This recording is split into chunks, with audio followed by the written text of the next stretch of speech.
You did. Yeah, I heard the other one. I realized why I'm farting so much early in the show. Okay. This is true science. This is not a weird theory. The CPAP machine.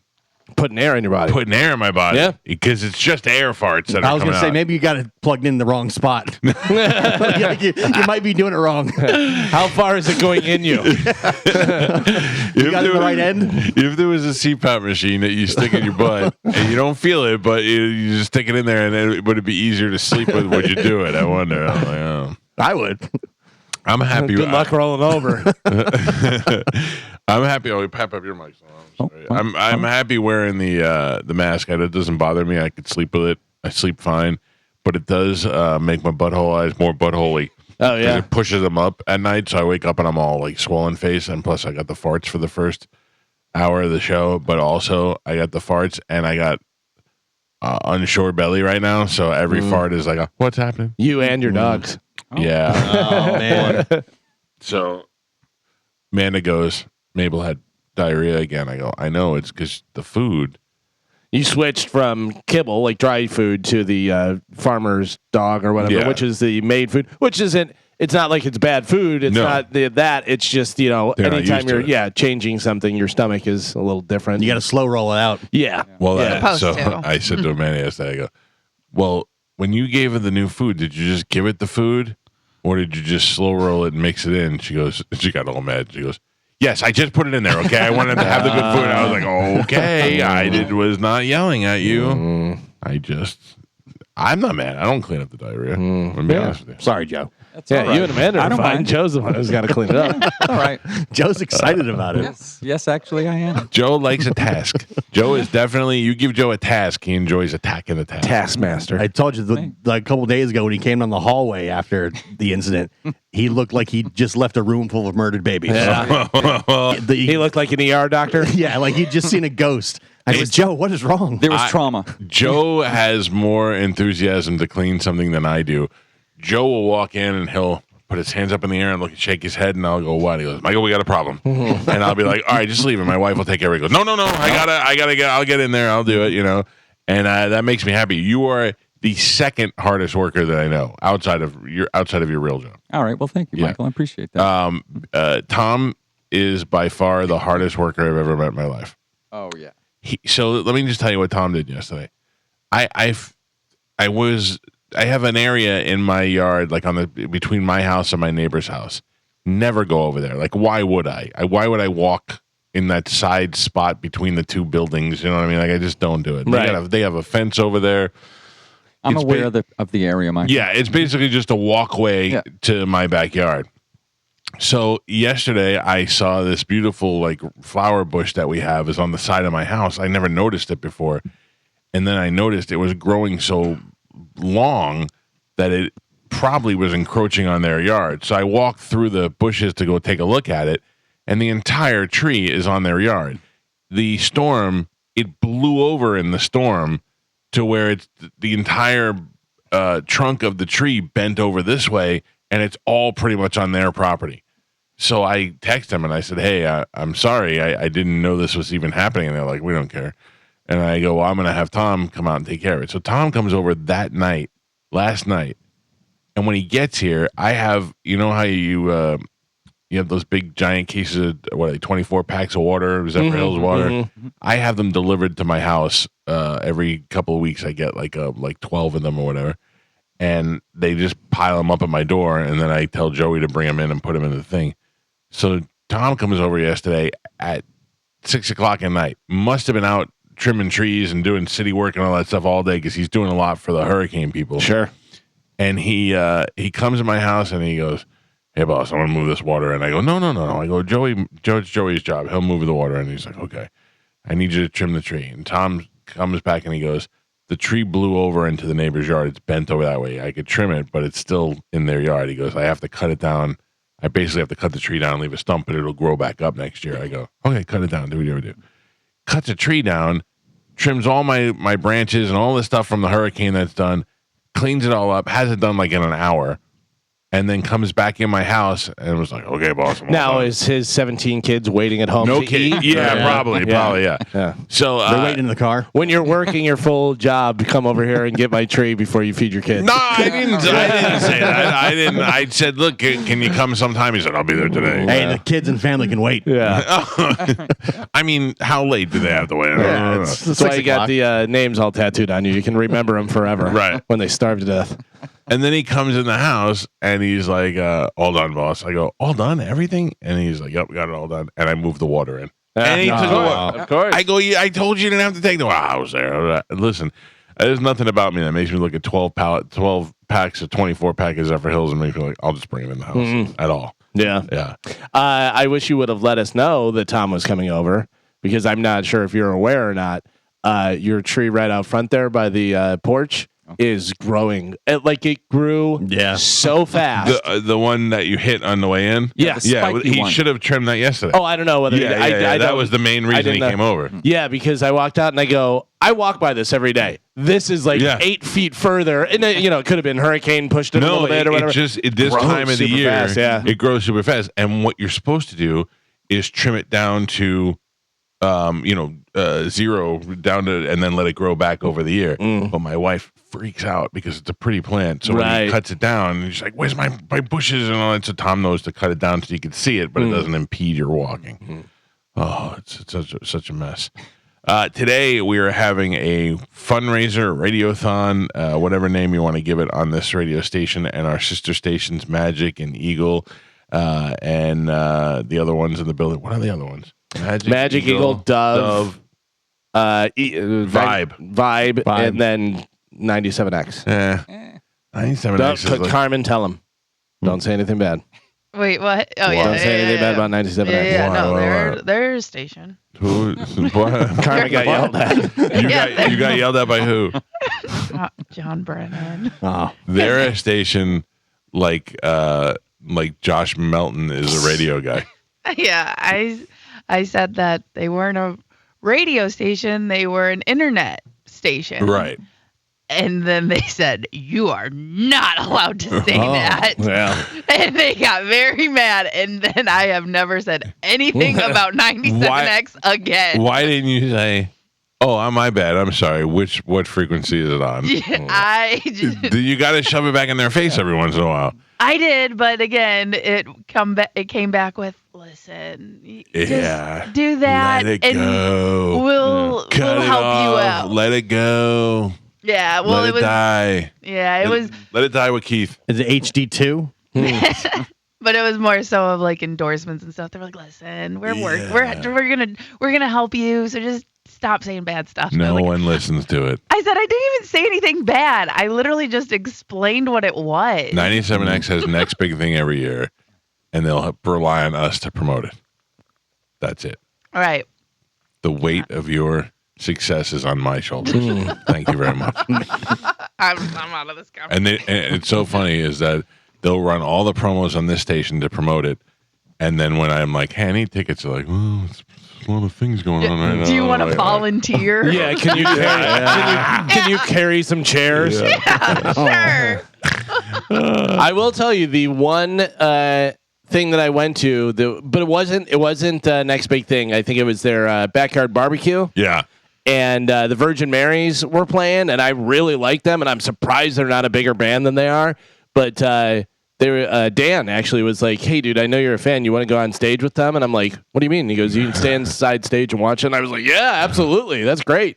Yeah, I did that for 30 Seconds to Mars. Yeah. And watch that guy flail around like a lunatic. He's got some energy, man. What is his name? Jared Leto? Yeah, they put on a show. Oh, yeah. He is insane in a great way. How about his brother? His brother is the drummer for the band, Shannon. Okay. And, you're both doing the same thing, but he's obviously the focal point. You know? Don't get mad. But the focal point of a band is the lead singer. Oh, and when sure that singer is gorgeous. That's what I'm saying. And everything about him. And he's an actor and everything else. But I mean, you're both in the entertainment field, and you're in the same family, and you're a couple of years apart. And he is at so far 110 and you're at 50. Like, hey, you're in a successful rock band. It's probably how Pete feels about me and Pickle Toddler. Yeah, so handsome and such the focal point of the band. You know who's really good friends with Jared Leto? Shark. Yeah. Let's stop that. Let's stop that rumor too. You think Shark can get Jared Leto on the phone now? Probably. I'll challenge accepted. Have you ever met Jared Leto through Shark, Gio? I have, yeah. Yeah, but that was back when 97X was a radio station, and they were playing, and they were the only station that was playing his music. I'm pretty sure Shark's been at Jared Leto's house at one point. 15 years ago. I'm just saying that the point. When I was working there, when he was trying to get his band off the ground. When I was working there, Shark and Jared Leto were. I was in Scott Sapp's house too. Did I go backstage this time? I'm just saying, in my experience, when I was around Shark and working at 97X, he and Jared Leto were friends. Hey, and they knew each other, Yeah, that's Jared Leto being smart and being like, let me be nice to a couple of these long hair program directors and make them think that we're buddies so they'll play my music. I mean, he probably has his phone number. And let me just tell you why everybody's gay. What? Yeah. I don't know. I'm out of this conversation. No, you're especially. So far, I'm with you. What? You're especially in this conversation. Okay. But so am I. I might be the gayest out of all of us. Mm-hmm. You don't want to be friends with somebody who's ugly, and you want to be friends with somebody more if they're good looking. That's because we're all gay. We're all. No, don't get me wrong. You don't want to kiss that person, but you are attracted to the way that person looks the same way a woman is attracted to it. You don't want to walk up to a guy in cut off jean shorts and brown teeth who may be the nicest, smartest guy in the world. You're not going to walk up to him and be like, "What's up, dude? We should be friends." But you are going to do that with a guy that you're like, "Oh, this guy looks cool. He's good looking." But I think that goes back to psychology, where that person is not making good life decisions and they're not putting effort into things. Whereas somebody who's good looking and dressed well and is charismatic, you go, okay, this is a person that's successful. Let me tell you though, Elon Musk has been worth hundreds of millions of dollars since we knew the name Elon Musk. And you know what he did? But nobody went out with him when he had the hair, the bald head, and the bad teeth. Right. So you know what he did? Fixed his teeth and fixed his hair. To become more attractive. Exactly. Yeah, he knows too. But he didn't make bad life decisions. But it works on he had genetics. That was just straight up genetics was bad. He had his mother's a model. But What about dad? It doesn't matter. But he didn't make bad life decisions. You didn't like him because he was ugly. No, I'm not saying 100% it's life decisions. I'm saying that's the psychology behind it. You see somebody ugly and they have brown teeth and they're dressed poorly and stuff. You just go, oh yeah, bad life decisions, whatever. But somebody like Elon Musk, who had the misfortune of genetics making him that way, right? Even though his mother is a model and all that stuff, then because he makes good life decisions, he goes, hey, I can't be bald, weirdo, gross face. Yeah. I got to get some hair, have somebody dress me and do stuff. And then people will go, oh, this guy looks like he knows what he's doing. Dude, and then on top of that, he knows everything in the world. Like based on what Galvin is saying, like you are more likely to trust somebody who is good looking than you are who's ugly. But that's what I'm saying.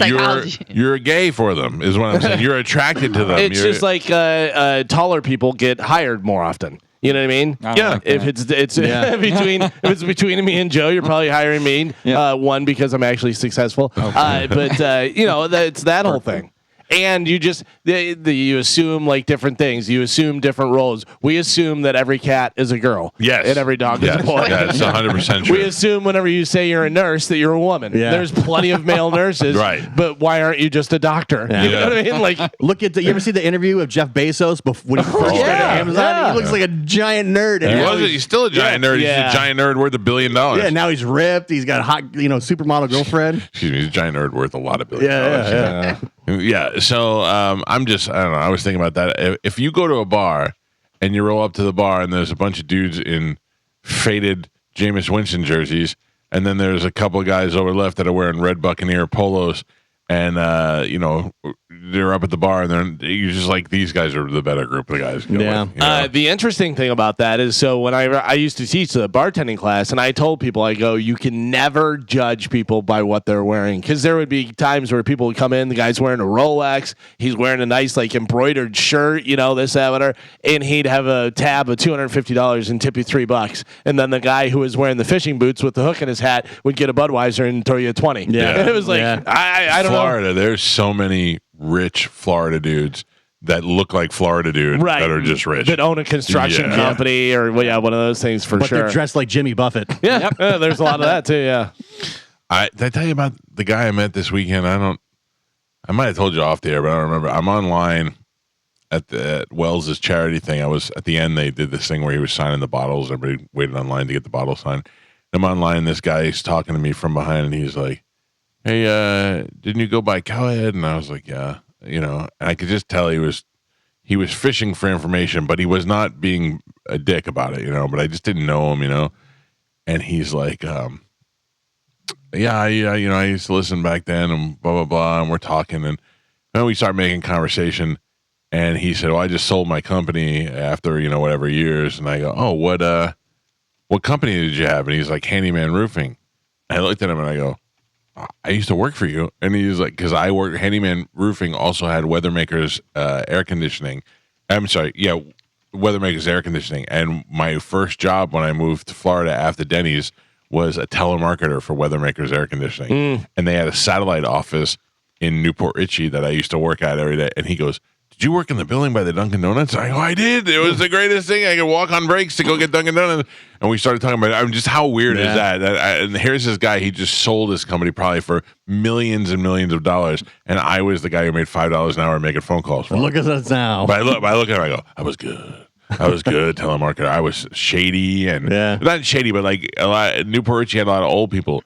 So everybody had their own AC guy. So I would call him up because I'd call him and I go, hello, Mrs. Galvin. Yes, this is Mike Calta from Weathermakers Heat and Air Conditioning. I'm calling to let you know that it's time to do your clean and tune check, and then we'd for $29.95, we'll come out there and do the whole deal. And they'd go, is this my air conditioning company? And I go, yes, it is, ma'am. We are your air conditioning company. I didn't lie to anybody. You're like Wolf of Wall Street. Well, yeah. And an opportunity just came across my desk. There are two brothers in a garage somewhere. Yeah. I know. I would not, and then sometimes the air conditioning, they'd be like, you're not millionaire. And they would send them away. But most of the time they'd go, oh, okay, $30. Here's the $30. Do the clean and tune. Then I got so good that I had like a whole cachet of clients and I'd call them up. Right when winter started, right when summer started, I go, hey, it's Mike from Weathermakers. You're due for your winter checkup. You're due for your summer checkup. And it was just cake. I would just right then, I get a percentage of each one that I did. I was killing it back then. And Weathermakers probably making maybe $180 a week, just murdering. Yeah, the call centers were a big thing back then. Because I remember like when I was in high school, a ton of people worked at I think it was Dial America. I also worked at Dial America. Right on Ridge Road. I worked at Dial America while I was an intern at the radio station. And I started getting paid a little bit at the radio station. I get cash here and there, so I could survive as a job. But I needed like a real job. Yeah. So Dial America, you only had to work a part-time shift. I worked at night, probably 5 to 11, maybe. I remember the big draw was that they paid $10 an hour, which $10 an hour in 1997 is like whoa, because minimum wage was $4 something. But they only paid you part-time, right? So you didn't get any benefits or anything, and so I would go there. So this is what you do. You get in there, and I thought that I was going to be on radio like in the 1940s too, where I'd be like, and now breaking news, let's go over here. I didn't really understand radio at the time, but I was already like an intern. And they give you the script, and you have to follow the script verbatim. And somebody actually listens to you randomly to see if you follow the script. And if you miss a word, they pull you aside and go, they mark it out and say, you're missing words here. You got to do this. You got to stick to it verbatim. So I would go there and work at night. I'd show up there. I don't remember if it was like 6 to 10 or whatever it was, but I'd get there and it is a bunch of old people and a bunch of loser young people. Like don't get me wrong. There were some teachers who had second jobs. There were some mothers there who were trying to get some part-time work. There was a couple of good people, a lot of senior citizens looking for just a small part-time job, but you were also required to work either Sunday afternoon or Saturday morning at one of those two shifts. So I'd get in there and I would go in there, I would sit in the corner at my little desk, put my headset on, and they'd go, and I would just call randomly because it generated the calls for you. And I would read the script, and I'd practice my read on every call. So I felt like I was getting, warmed up for radio. And there were a lot of hot girls there too, so it worked out. then every hour you'd get like a 15-minute break, or every 2 hours, and everybody would get up and go outside and smoke. And it was a company that sold magazine subscriptions. So I just grabbed one of their dumb magazines, sit in my seat, and I would read, and I would talk to nobody. And then one day the boss came to me on my break, and he goes, "Do you mind if I talk to you for a second?" And I go, "No." I'm like, "What could I have done wrong? I'm doing the job." And he sits down and he goes, "I notice when everybody goes on break, you just sit here and read." And I go, "Yeah." I am like, "I don't smoke, and I don't really want to mix with the other people." Yeah. And he goes, "Can I talk to you in my office?" And I thought, how am I losing this job? And he said to me, "I have an opportunity to make somebody a supervisor." And he offered me a supervisor job. And I went all career path. A career path. So now I had to work full time. Yep. Because I was a nerd and because I didn't fraternize with the other people, I became a supervisor there. This Celtic kid's got something. Yeah. And now I had to wear a tie and a shirt and tie back to work every day. And then I had to listen to the people's phone calls. And I had to be mean and tell them, "Hey, you're not saying the script the right way." I remember a lot of turnover because I would hear my friends would go work there and they'd get fired within a week or two. If you didn't show up, they would fire you. Yeah. If you showed up and you were not a great employee, we can make you good. Yeah, I remember the script thing too. If you messed up the script a certain amount of times, they would just let you go. Because the area that I worked in was the confirmation. So they had a sales department, and the sales company would sell magazine subscriptions with a portion of the proceeds going to Special Olympics. So a lot of people would be like, "All right, I'll get the magazine and give me the money to Special Olympics." And then I had to call the next day and verify that order was in fact made and that all the address information is correct. So I'm like, "Hi, you made a thing yesterday?" "Yes." "Well, I'm calling just to verify your address information that you did in fact order this, this, and this."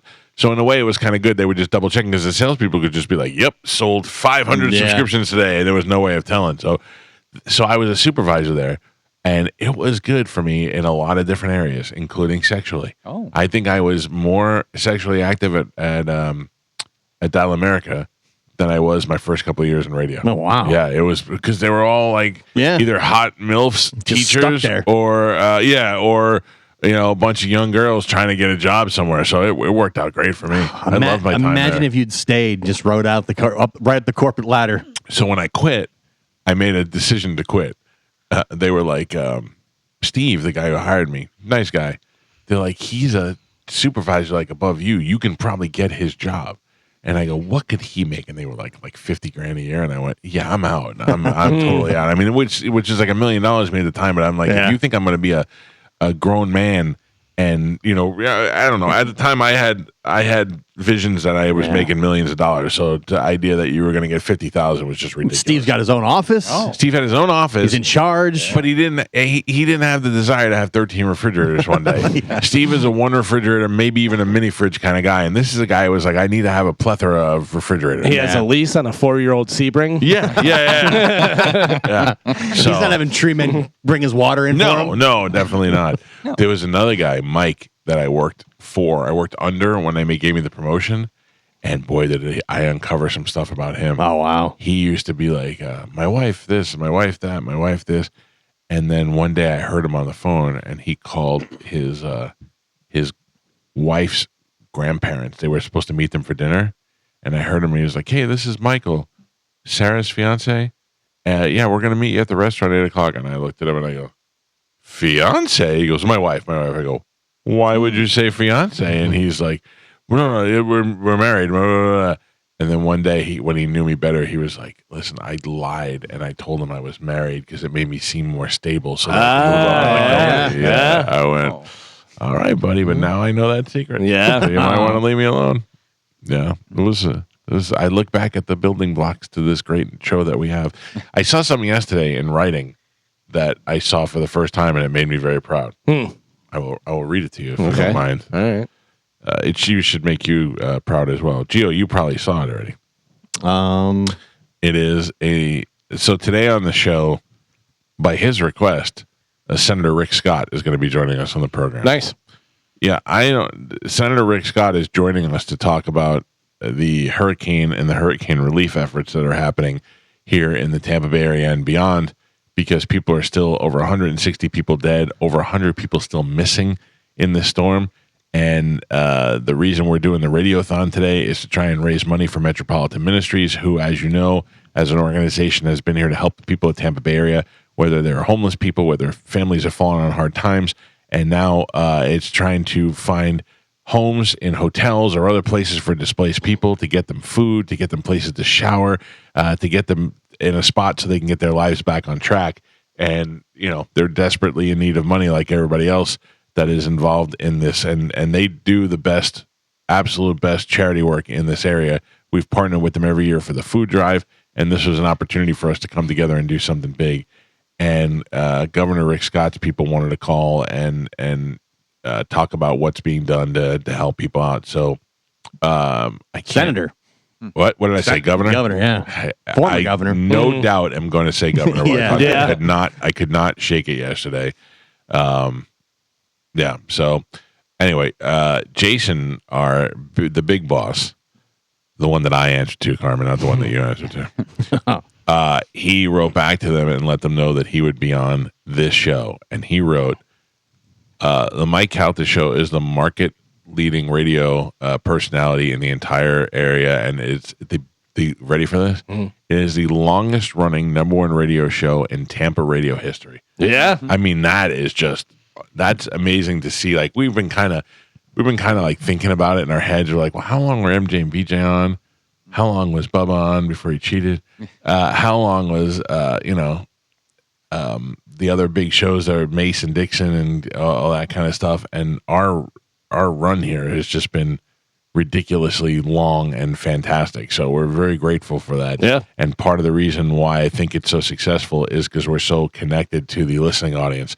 There's no difference between us. We hang out with you guys. We drink Budweisers together. We do Pitbull Toddler together. We go on cruises together. And when we need to, we ask you for your help. And I pride myself on being that guy that doesn't ask you for money unless it's something dire, unless it's an emergency. And we are definitely in that situation. And it's not for us. It's definitely not for us. There's nothing here. I'm not the guy that's trying to sell you T-shirts. I'm not the guy asking for donations because you're listening to the show every day. I don't have little trinkets. Most of the time I buy stuff like Pap keychains and things like that, and I leave them around town for free so people can go find them and keep them.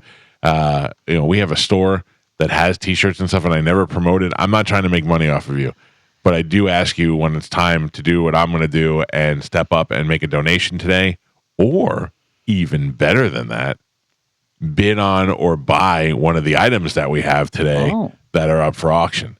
Now, should I tell you all of them now, or should I roll them out one by one? Because we're going to promote them one by one. I would say give it out now so people can kind of, be ready for it. Let me give you a summary off the top of my head, and then after Sporcle, I'll go through the actual email. All right.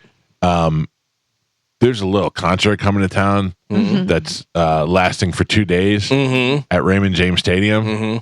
The biggest rock and roll band of all time. Sorry, the biggest metal band of all the time. Limp Metallica. Bizkit. Well, Limp Bizkit will be there. Listen, it's the Limp Bizkit show to me. Metallica, Limp Bizkit, Ice, 9 Kills, Suicidal Tendencies, and Not My Pantera. Pantera. Thank you. They will be out there for 2 days. I have tickets for that, and not only do I have tickets, I've got general admission tickets that we're giving away, so you can wander around the floor.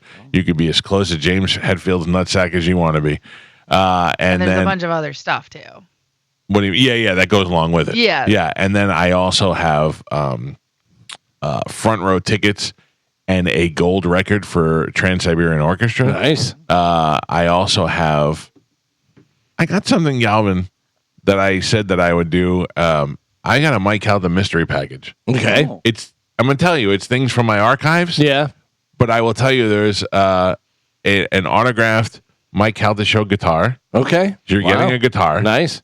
There is at least maybe what's his name can bid on it. Rolling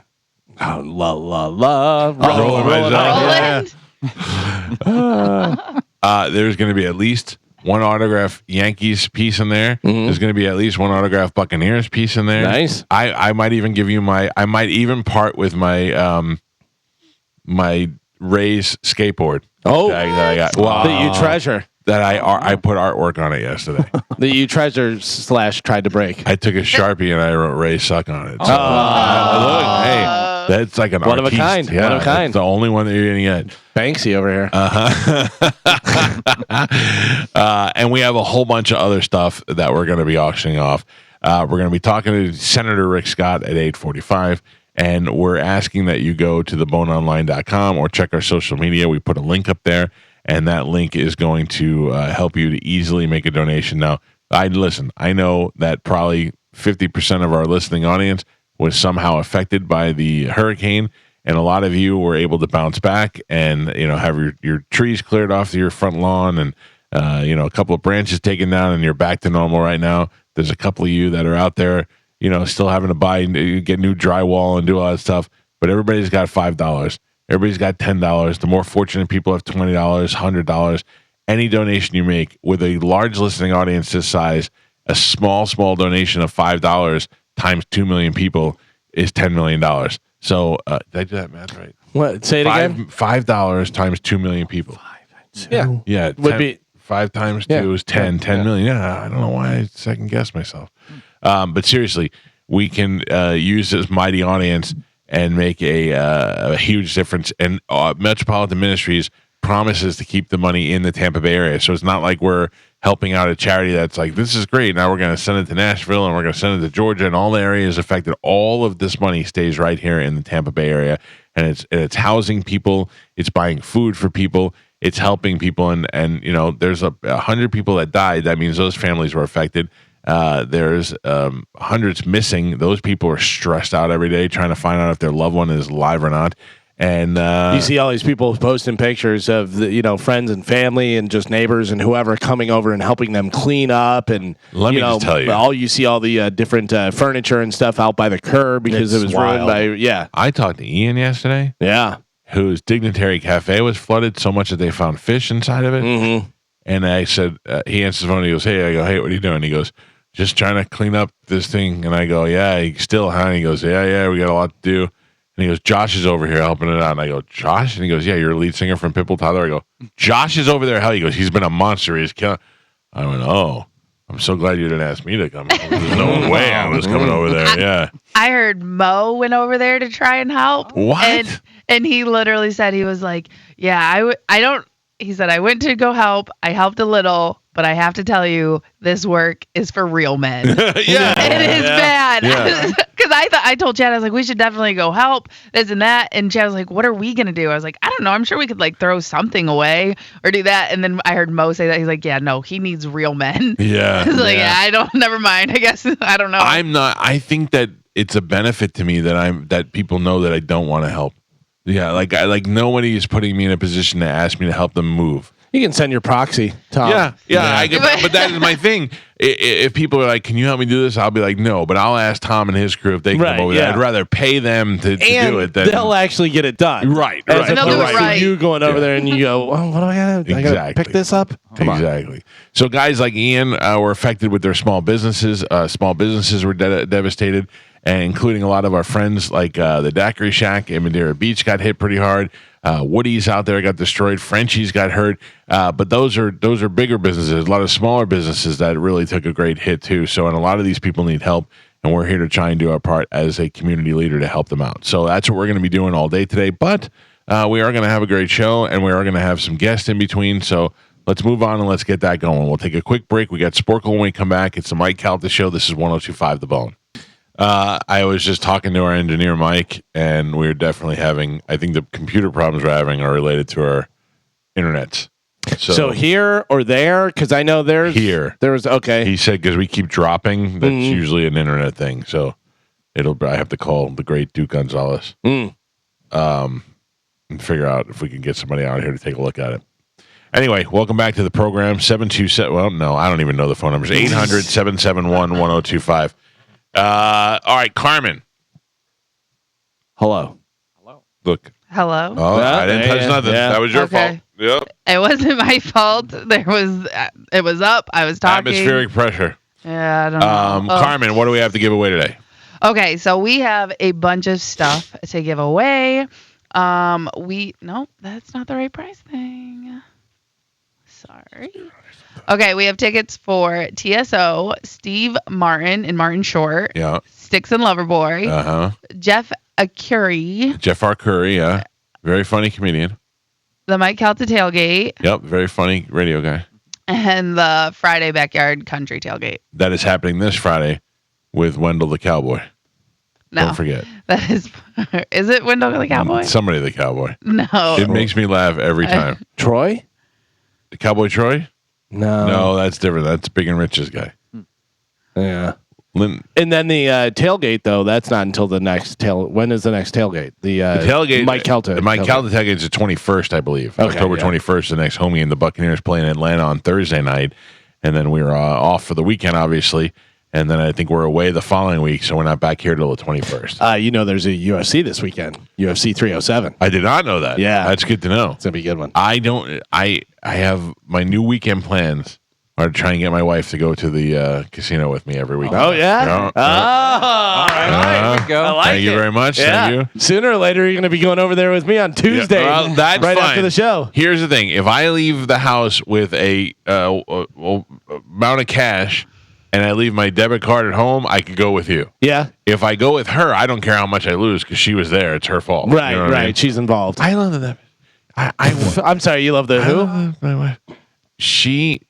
I gave her money to gamble with. I mean, we have the same. We share an account, but I have another account, like a business account. Yeah. And I took money out of there for me so that I didn't have to eat into her funds. Let her go get whatever she wants. And then she was losing, so I gave her like $500. Then she lost, and I gave her like $400 more. Then she won like $1,200, and then just kept it all. I go, I a long time ago taught my wife what the deal is. I go, listen, I'll stake horse you, and if you lose, you lose. That's fine. All right, you lost, whatever. I go, but if I give you $500 and you win $2,000, give me that $500 back. Yeah. I mean, I don't really care because all our money is the same, and she pays all the bills. So, but I mean, I'll be playing a table game, whether it's 3-card or blackjack or whatever, and then I'll just feel a presence. I feel Darth Vader standing behind me, and then it's just my wife with her hand out, and I'm like, "Come on, man!" Dude, I have gone on a run where I won 5 hands in a row, and then all of a sudden I lose 2 hands. I turn around, and she's standing behind me. I go, I knew you were there, Kryptonite. I knew you were there. All right, let's give some stuff away right now with a little bit of Sporcle. Here we go. Galvin. Yes. Who won yesterday? Gio won yesterday? No. Yes. Yes, he did. Yeah. Okay, so nobody's in. I'm on a streak. We're no risk of 2 in a row. No. Galvin won on Monday. Okay. Gio won yesterday. Damn right. Good bookkeeping, Carmen. Thank you. Yep. All right, Carmen is the keeper of Sporcle. Pap is your judge and scorekeeper. Carmen, what are we playing today? All right. I know you love it. It's Wednesday. Yeah. Some easy algebra. I kind of like Come algebra. on. Yep. So I'm you're gonna. So I feel like this is so I don't get 2 in a row. Design, it's rigged. I get it. promise you, it is not. All right. Easy algebra, easy math, whatever you want to say. Here we go. 24 divided by n equals 6. 6. 4. 4. Mike Calta. 7 plus x equals 9. 2. 6. Gio. Yeah. 9, you idiot. I'm smarter. 9 minus p equals 4. 5. Mike. 10 times y equals 120. 10, 12. 12 is what I was looking for. No point. You can change it. Nope. 45 divided by m equals 9. 6. 5. 5. Oh, yeah. Galvin. 6 times z equals 48. 8. 42. Oh, Mike. times. I'm sorry. 23 minus p equals 7. That's a lot. 18. No. 23. 16. Mike Calta. I use my fingers for that. M divided by 8 equals 3. 24. Mike. 8 times y equals 72. 9. Mike. 7 plus z equals 15. 6. 8. Wrong way. Galvin. 3 plus z equals 21. 19. 18. 18. Come on, blackjack. Galvin. 22 divided by X. 11. Mike. Yep. Oh, I'm sorry. No. No. You guys answered. You threw me off. It's 22 divided by X equals 11. I said 11. 22 divided by X gotcha. Equals 11. Two. You said at the buzzer. Yeah, you can keep Okay. saying it. Okay. Excuse me. What did you say? 11. Okay. Yeah. I was like, Jumped they the gun. said That's 2. what threw me off Yeah. because they said 11. Gotcha. Point Calvin. Thank Point Galvin. 20 minus N equals 5. 15. Pap. Calvin. Oh, come on. Galvin gets the No point. integrity there?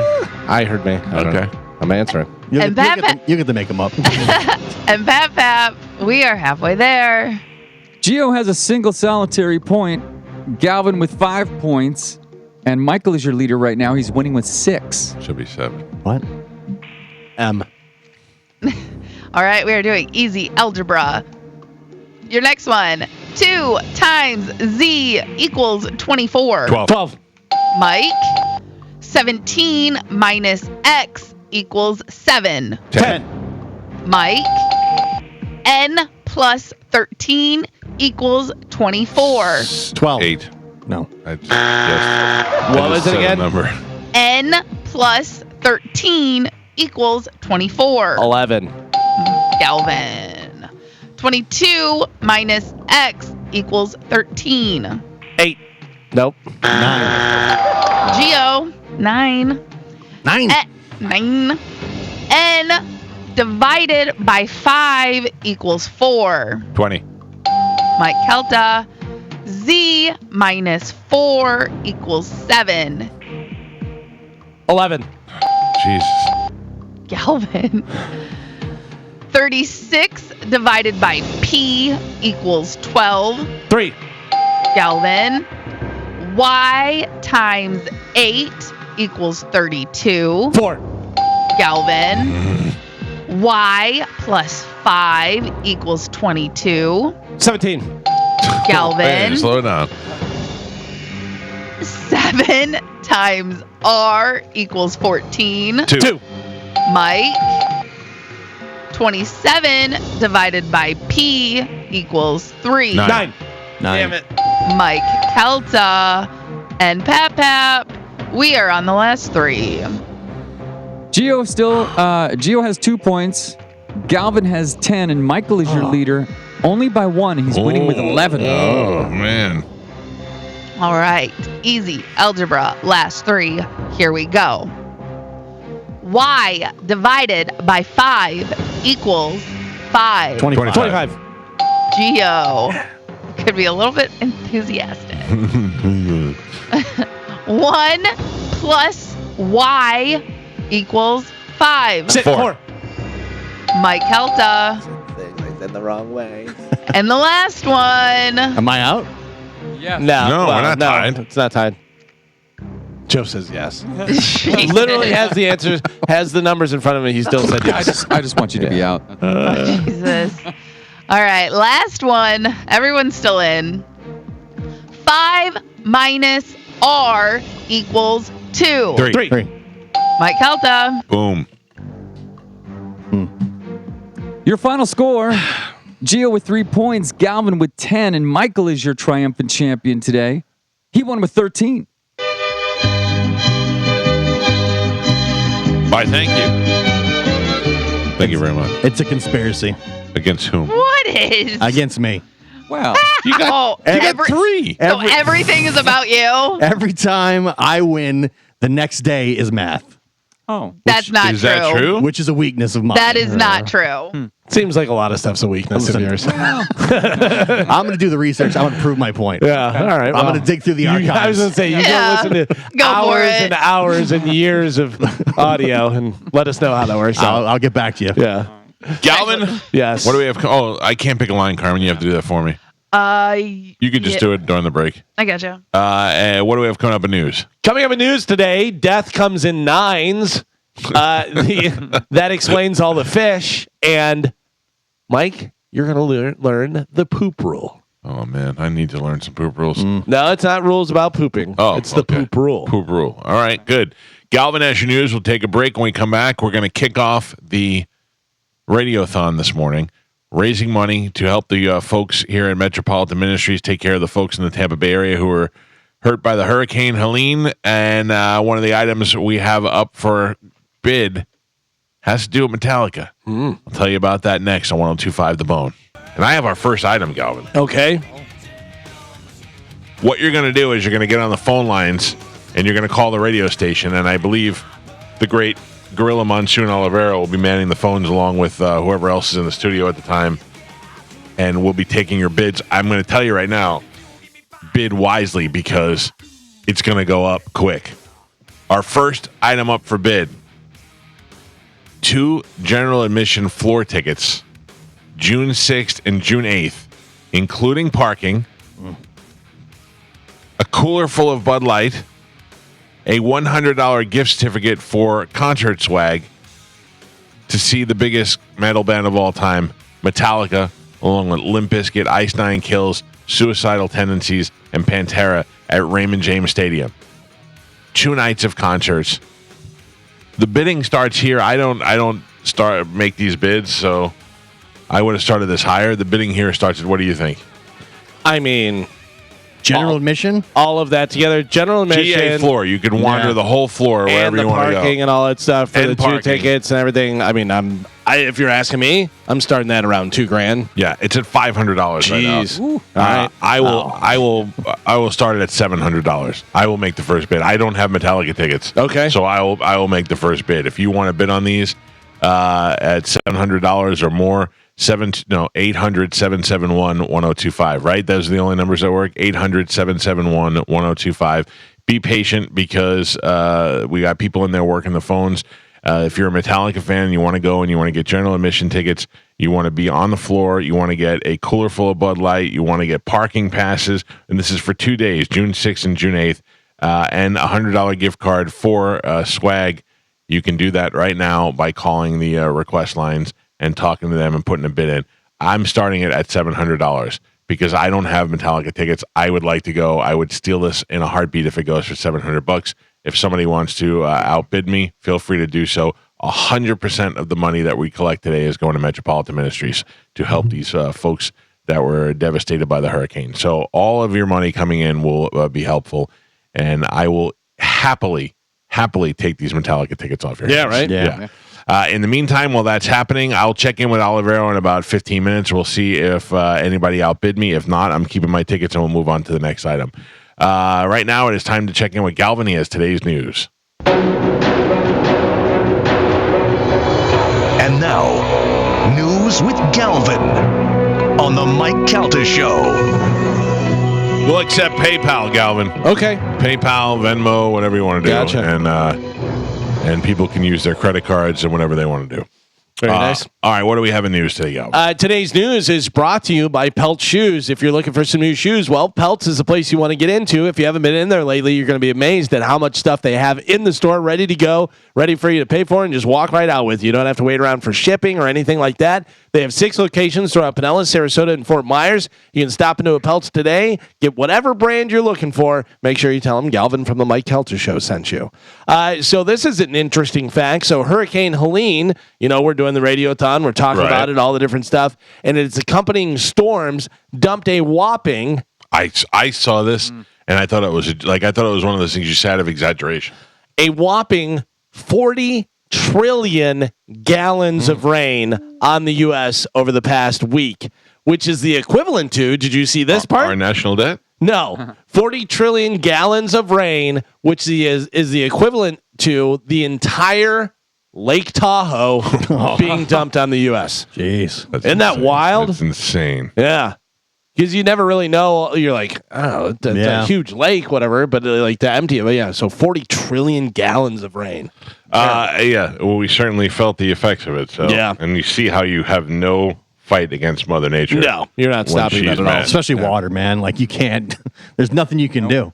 Still to this day, though, one of the greatest things was whenever Trump wanted to shoot a cold nuke at it. Just nuke it. I to this day still don't think that that's such a far-fetched thing. I remember we talked about it. I go, scientifically, doesn't that make sense because of the hot and this and that? Right. But I don't know how you make a cold nuke. I don't know. Did you guys see the new Twisters movie? Like the remake that came out? Yeah. That's the plot of the movie, basically. Oh, yeah? They have they're figuring out the technology to shoot the thing up into the tornado and make the tornado dissipate. Yeah. Is that a good movie? It was pretty. Yeah, it was all right. Like worth watching? Yeah, I think so. Okay. It was. I watched What you expected, kind of. Yeah, if you, I mean, it's not like, oh, this is great, but if you go Popcorn. in, exactly. Yeah. It's fun Okay. movie, good actors, cool special effects. It's Twister. Yeah. I haven't turned it on yet, but the projector's installed yesterday. Oh. Do you know what's out right now? Just came out. What? Deadpool and Wolverine. Oh, yeah, It's I on, did see that. Yeah. I started watching. I watched a little bit of it last night. Yeah. We got Buccaneer football on Thursday. If anybody wants to come over. Yeah. Little sleepover? You can have a little sleepover. We have what else? There's something else I wanted to watch. Oh, UFC is good to fight because you feel like every time they punch you jump a little bit. Get the rumble chairs. Yeah. And let's have. I just had Joey shake the chair from behind. What is the guy that's in Twisters and in Maverick and Glenn Close. no Glenn Powell. Glenn Powell. Glenn Powell. Somebody said he's just remaking all the movies he liked when he was growing up. Sure. Yeah, basically, he's a very Bill Paxton type of guy. But same thing like when he's in Maverick. He's like just cool, super handsome. All the chicks like him. So the big story last night, J.D. Vance and Tim Walz offered contrasting visions for the future of America during a civilized vice presidential debate last night. After weeks of trading insults on the campaign trail, the rivals remain cordial as they put forth their differing views on abortion rights, the economy, immigration, threats to democracy, and the prospect of war with Iran. Here is about a 2-minute clip of highlights from the vice presidential debate from last night. Take a listen, and it's on TV as well. And that's why Donald Trump and I are committed to pursuing pro-family policies, making child care more accessible. Donald Trump had 4 years. He had 4 years to do this. And he promised you, America, how easy it would be. I'll build you a big, beautiful wall. And Mexico will pay for it. You've got schools that are overwhelmed. You've got hospitals that are overwhelmed. You've got housing that is totally unaffordable. Have so much to get to, Senator. Those laws have been on the books since 1990. Thank you, gentlemen. The we want to have. app has not been on the books since 1990. It's something that Kamala Harris created, Margaret. Gentlemen, the audience can't hear you because your mics are cut. The idea that we can magically wave a wand and take guns out of the hands of bad guys, it just doesn't fit with recent experience. Well, I think all the parents watching tonight, this is your biggest nightmare. Look, I got a 17-year-old and he witnessed a shooting at a community center playing volleyball. Those things don't leave you. First of all, I didn't know that your 17-year-old witnessed a shooting. I'm sorry about that, and I hope that he's doing okay. Christ have mercy. This was a threat to our democracy in a way that we had not seen. And it manifested itself because of Donald Trump's inability to say. He is still saying he didn't lose the election. I would just ask that. Did he lose the 2020 election? Tim, I'm focused on the future. Did Kamala Harris censor Americans from speaking their mind in the wake of the 2020 COVID situation? That is a damning non-answer. You said you were in Hong Kong during the deadly Tiananmen Square protests in the spring of 1989. But Minnesota Public Radio and other media outlets are reporting that you actually didn't travel to Asia until August of that year. Look, I will be the first to tell you, I have poured my heart into my community. I've tried to do the best I can, but I've not been perfect, and I'm a knucklehead at times. Question was, can you explain the discrepancy? All I said on this was I got there that summer and misspoke on this, so I will just, that's what I've said. So I was in Hong Kong and China during the democracy protests went in. And from that, I learned a lot of what needed to be in governance. This issue is what's on everyone's mind. Donald Trump put this all into motion. He brags about how great it was that he put the judges in and overturned Roe versus Wade. 52 years of personal autonomy. The statute that you signed into law, it says that a doctor who presides over an abortion where the baby survives, the doctor is under no obligation to provide life-saving care to a baby who survives a botched late-term abortion. That is, I think, That's whether not you're true. Trying to distort the way a law is written to try and make a point. That's not it at all. What was I wrong about, Governor? Please tell me. What was I wrong about? That is not the way the law is written. I have to tell you, nobody won the vice presidential debate, but both of those candidates. J.D. Vance won, to me, in the point that he made himself likable last night, like way more than he was prior to this. Yeah, you got to see a little bit more of him and what he's like, as opposed to his awkward confrontations, but awkward interaction with people normally. There wasn't as much arrogance as there usually is. He had compassion for Walt's son. He a couple of times they had a nice conversation between the two of them, and while they were debating, I feel like it made J.D. Vance look like a lot more of a likable person than I ever thought that he could be.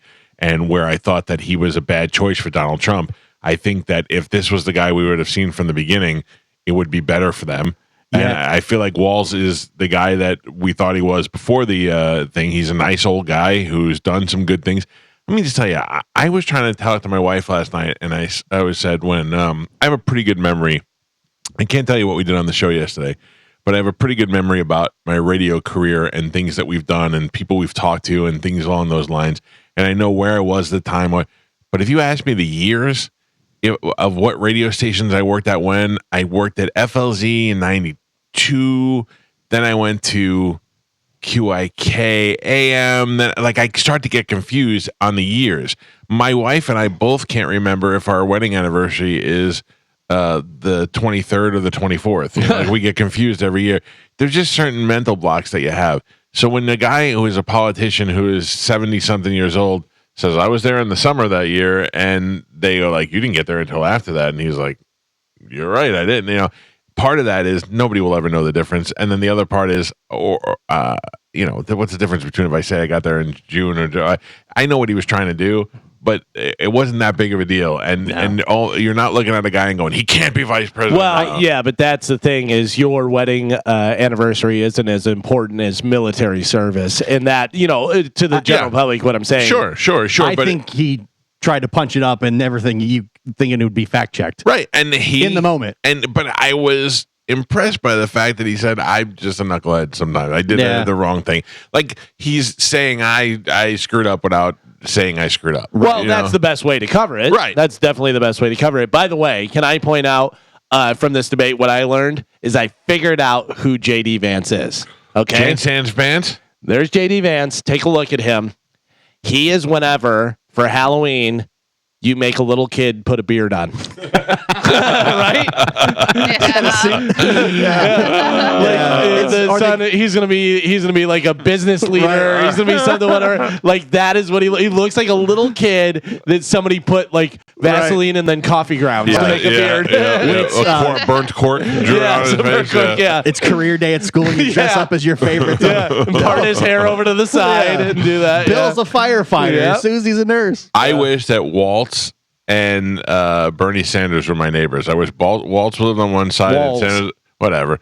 Sanders lives on the other side, and I don't want either one of them to talk politics with me, but I want them to come over and watch tennis with me or something, or golf. Would you like some soup? Yeah. Hey, my wife made some matzo ball soup. You want some? Yeah, I think J.D. Vance definitely came off more like calm and collected, because I think Wallace, he must have been like over prepared, because he was very jittery and kind of stuttering in the beginning. Yeah, there was like a few times when he locked up and you went, oh no, here it comes. I mean, this is the first time he's done this. He's not been a big public figure outside of Minnesota. And you got to imagine the amount of pressure that are on in these debates. They know there's tens of millions of people watching, and you could totally torpedo the campaign on one comment you make. Do you know this is what they're showing on TV right now is the end of it? They couldn't break them up at the end. They were talking, the wives are there. Yeah. But that was great, because we're so used to seeing politicians who won't even shake hands with each other. It was nice to see that. I mean, that's regardless of what side you're on, it's nice to see people getting along. Both of them complimented each other at different times throughout, and they said, listen, I don't think Walls like, I don't think J.D. Vance wants this to happen, but I think our plan is better to fix this. And then Vance said the same thing about them. He's like, I don't think their intentions are bad. They just have a bad way of fixing things, and we can do a better job, which I thought that was a lot better. I enjoyed that. I really wish there was a candidate who, the common sense candidate, who came out and was like, listen, nobody's doing abortions after the baby is born. That's illegal, but nobody's going to tell a woman what she can do with her body. So if she wants to get an abortion, she should get an abortion. It should be legal. Everybody's allowed to have a gun at home to keep it in their house to protect their home. Yeah. That's the way it should be. Well, like not there's everybody should have the right to, except a couple. No, but I mean, like, there's just like it's so far blown out of proportion that it probably is just, if somebody could just sit down and say, yeah, this is bad, but if we make it like marijuana, we all agree marijuana is should be legal. Just make it legal. That's the problem. Is it's common sense. All these things are common sense, but everybody tries to politicize everything and make it a back and forth against this person. This is against you. Let me ask you: are you going to vote? Well, I know you're not voting, but if you were going to vote, would you vote for Amendment 4 to legalize the marijuana?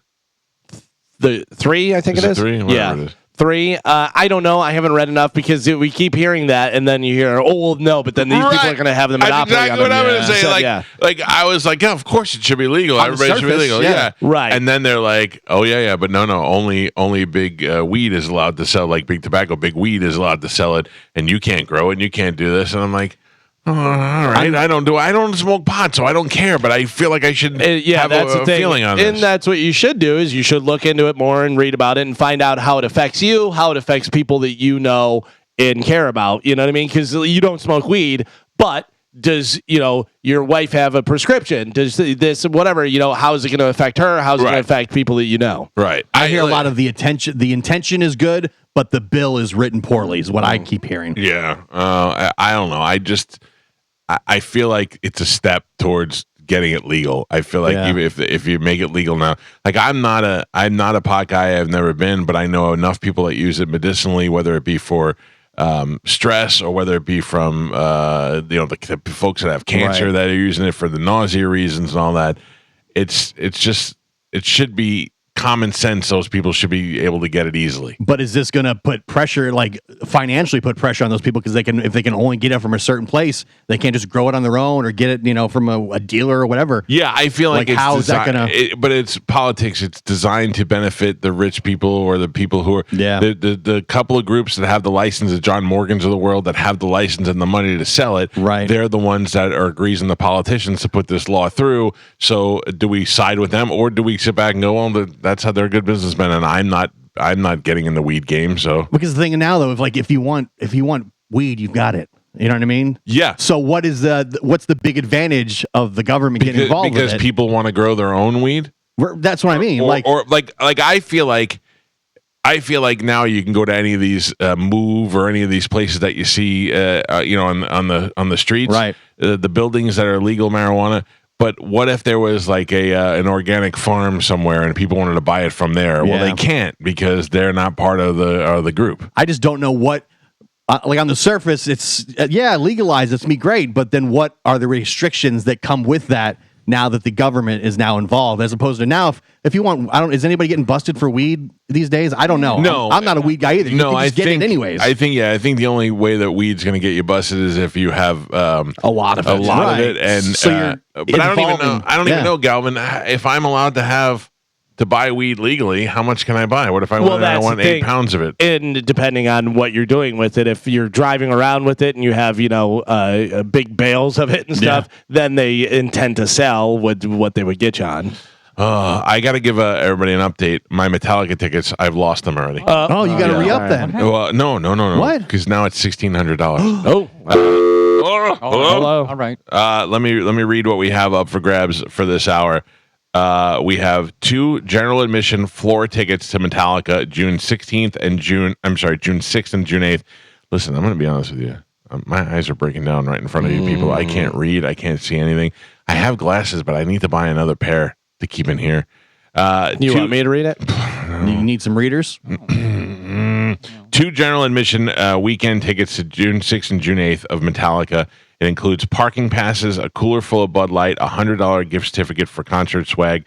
The starting bid was $500. I bid $700. It is currently up to $1,600, and you have until 8 o'clock to get your bids in at 8 o'clock. If $1,600 is the highest bid, we're going to give it to that person and move on to the next item. I mean, both nights, you're still under what face value would be, I think.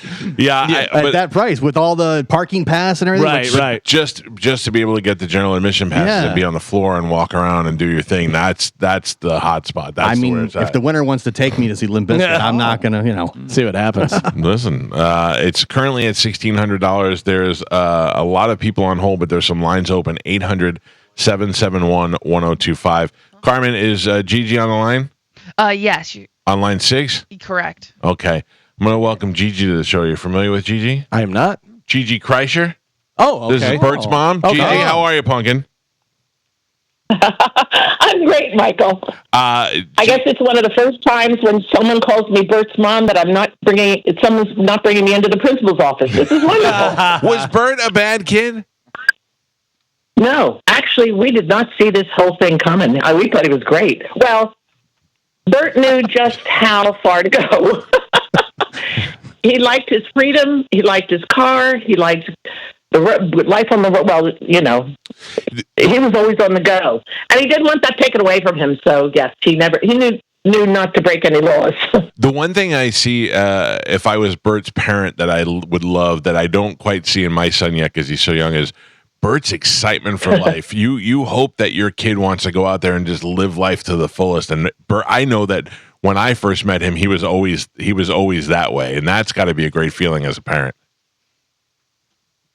Yeah, I think it is not lost on Al and I that so few people decide to do what Bert decided to do and earn a living at it, let alone be able to do it with such joy. And that's what, that's not lost on us because he could have, but he told us when he first went up to New York, we were talking about being famous. Bert, as a little boy, said, I want to be famous. And I'd say, well, what are you going to do? Mom, I want to be famous. I said, but you got to do something to be famous. He says, well, that's my problem. I don't know what I want to do. I just want to be famous. And, so that went round and round. But he said to Al, because I'm far more liberal than Al. We're both pretty liberal. Right. But he said, well, Mom, Dad's a good lawyer. And he earns a good living, and he lives a good life, but he's not famous. He said, I can be a comedian, earn a good living, and live a good life, and not be famous. You have to understand that. And I thought, okay, the kid's head screwed on straight then. But we're very, very fortunate. But he does. I love the fact that you're right. He is living a great life, an absolutely great life. He could have been an assassin and been famous, too, so glad he didn't do that. I'm glad he went the comedian route. The reason we're calling this morning is because I found out yesterday that when you can and when you do that, you sit on the board and you do some stuff, or you're a consultant with Metropolitan Ministries. And is it true you worked in the daycare center? Yes, I was very fortunate, and this was when one of the. I think the Republican election was in Tampa. Before that, they had hired me to go in and do a week-long evaluation of the child care center. And I had worked with the child care center 30 years ago, so I thought, I'm dying to see it again. Went down, spent a week, got to know everybody, and it was in the old building. And I then saw and loved the people. I loved everybody associated with it because of their dedication. Yeah. And they oh God, here I go, oversharing. We're Kreischers. It's all right. They sort of reminded me of nuns because I came from a Catholic background, Catholic schools, nuns for 16 years, but they were so dedicated and so there was such love and pleasure in their dedication. I mean, there was they were lifers, I called them, and I just loved that about them. So I saw they did a piece in the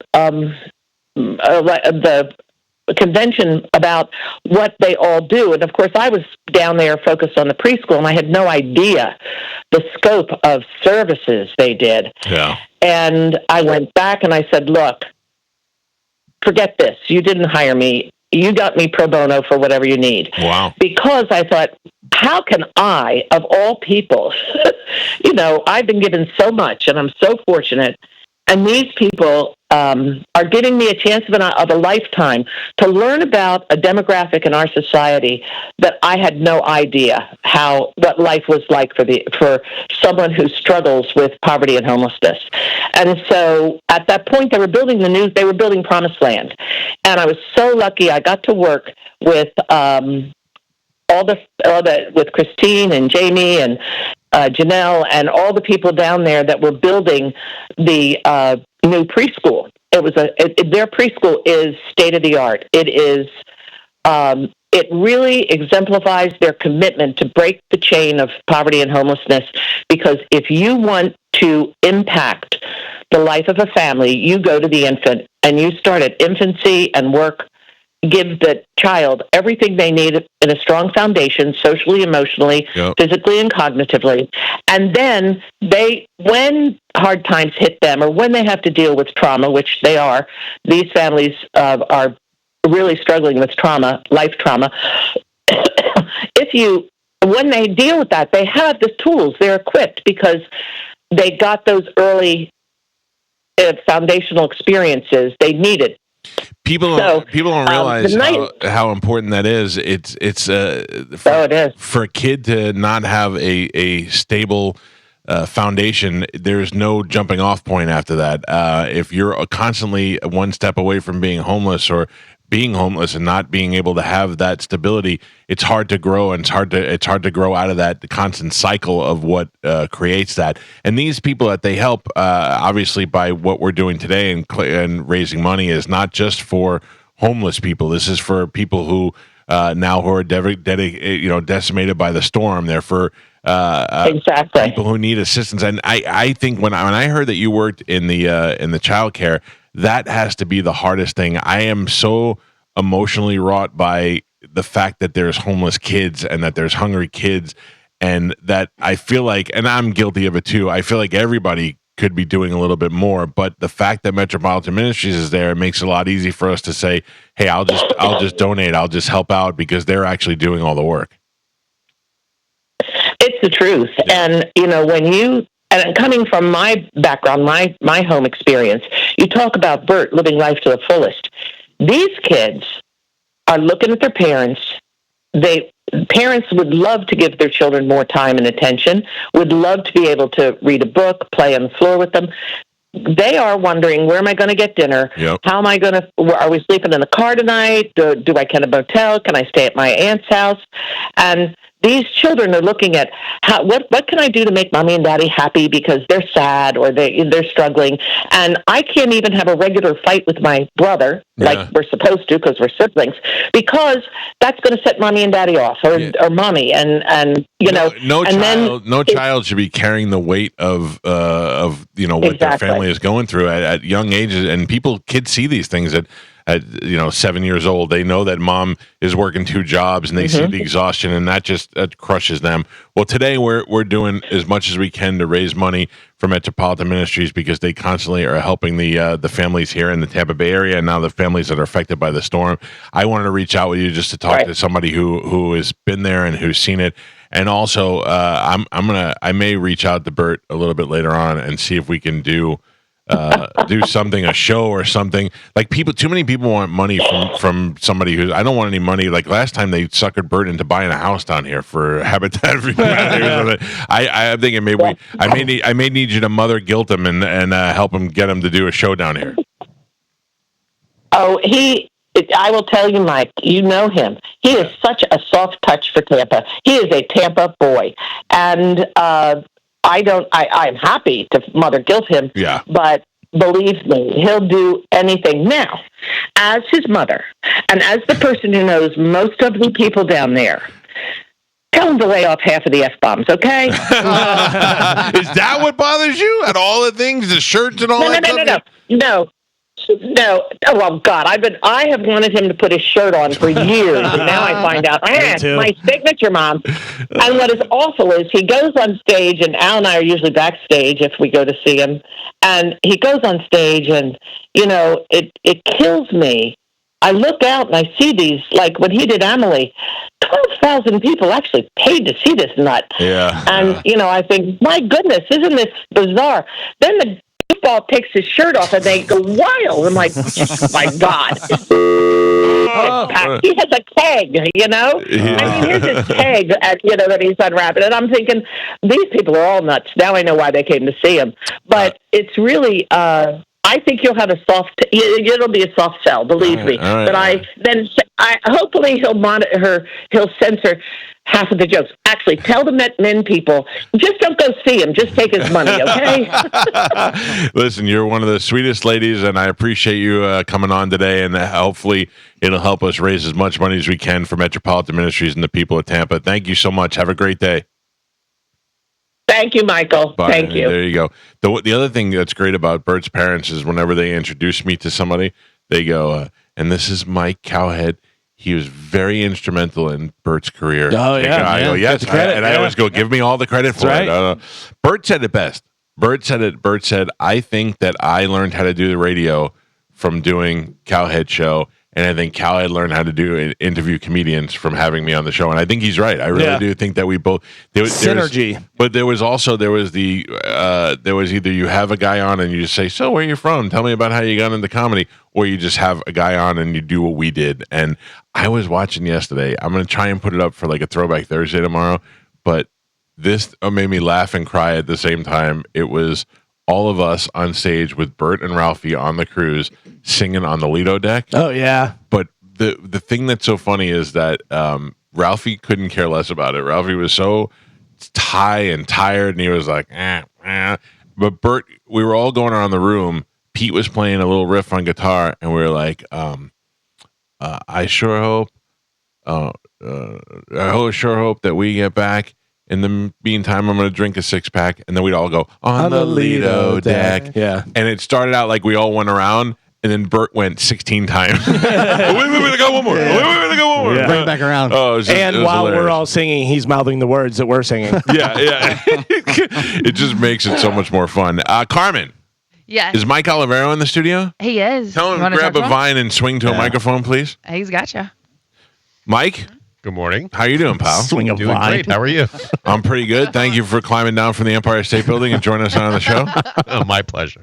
How are we doing? Are we holding strong at $1,600 for the Metallica ticket? No, we're not holding strong at $1,600. Where are we at now? We got a bid in for $1,700, then $1,800, then this guy Jeff just dropped in with $2,000. Nice. All right, let me Now tell we're everybody talking. again because we have less than 20 minutes if you want to get in. It's 2 general admission tickets for the weekend to see Metallica June 6th and June 8th at Raymond James Stadium. No repeat weekend, by the way. Metallica doing 2 completely different sets. Yep. And you'll also get Limp Bizkit, Ice Nine Kills, Suicidal Tendencies, and Pantera.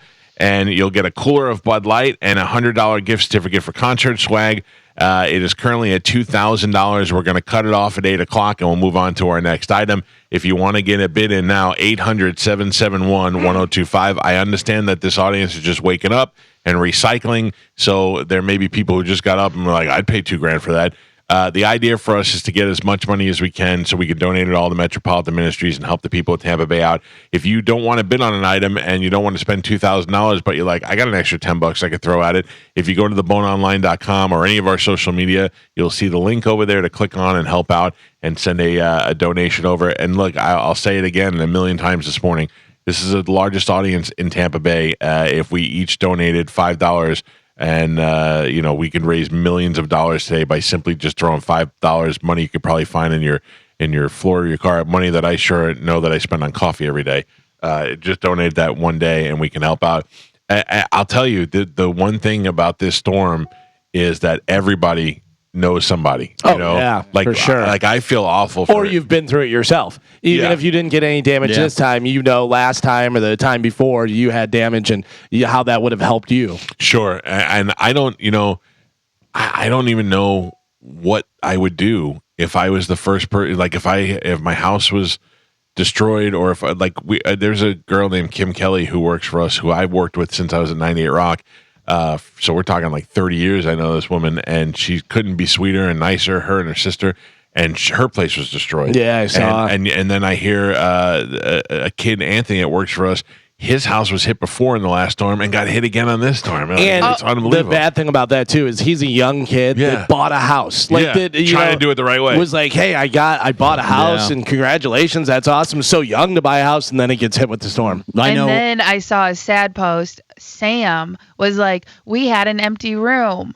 Unfortunately, he just got done painting it. It was going to be our nursery. Wiped out. Yeah, like their house is flooded as well. So there was a bunch of people in the office that was affected by this. And the reason why we're bringing it up is you shouldn't feel more bad for our friends, but everybody knows somebody. In our case, that's just and there's other people in the building too. There's 5 or 6 people that we know that their homes were destroyed. Terrible. Yeah. So anyway, we're going to do a good thing today. We're going to raise a ton of money. I know that one of the other clusters yesterday, the iHeart cluster, they did a radiothon as well. They were collecting money. That's what we do. We can fight and hate each other all year long as a joke. We radio wars and all that stuff. But when it comes to helping the community, we all get together and we do this. And I almost went to it. I heard it was in our parking lot. Yeah, it was at the Winn-Dixie by our station, and I showed up to work. I was like, "Are we broadcasting live today?" What? Dude, my heart dropped. That's not us. I saw John Sending went over there and visited, and I saw some of our people went by, so I mean, we all know each other. Yeah, we all work. John and Jason, all of them are over there. Yeah, maybe we should go to their parking lot today. Yeah. All right, 800-771-1025. That's to make a donation, but also if you want to be on the show, if you want to get in, I'll take your phone calls. Let's go to Mike. Mike, good morning. You're on the Mike Calta Show. Yeah, this is, and first and foremost, thank you guys so much for everything you're doing today and all the people you're helping and stuff. Buddy. And I also, on the number 3 amendment, and I mean, I'm a diehard conservative Republican, and the Republican Party of Florida and the county are both saying that Amendment 3 is bad and all that sort of thing. My research, and I'm not really a pot guy, but my research suggests that it's the best way to open the door.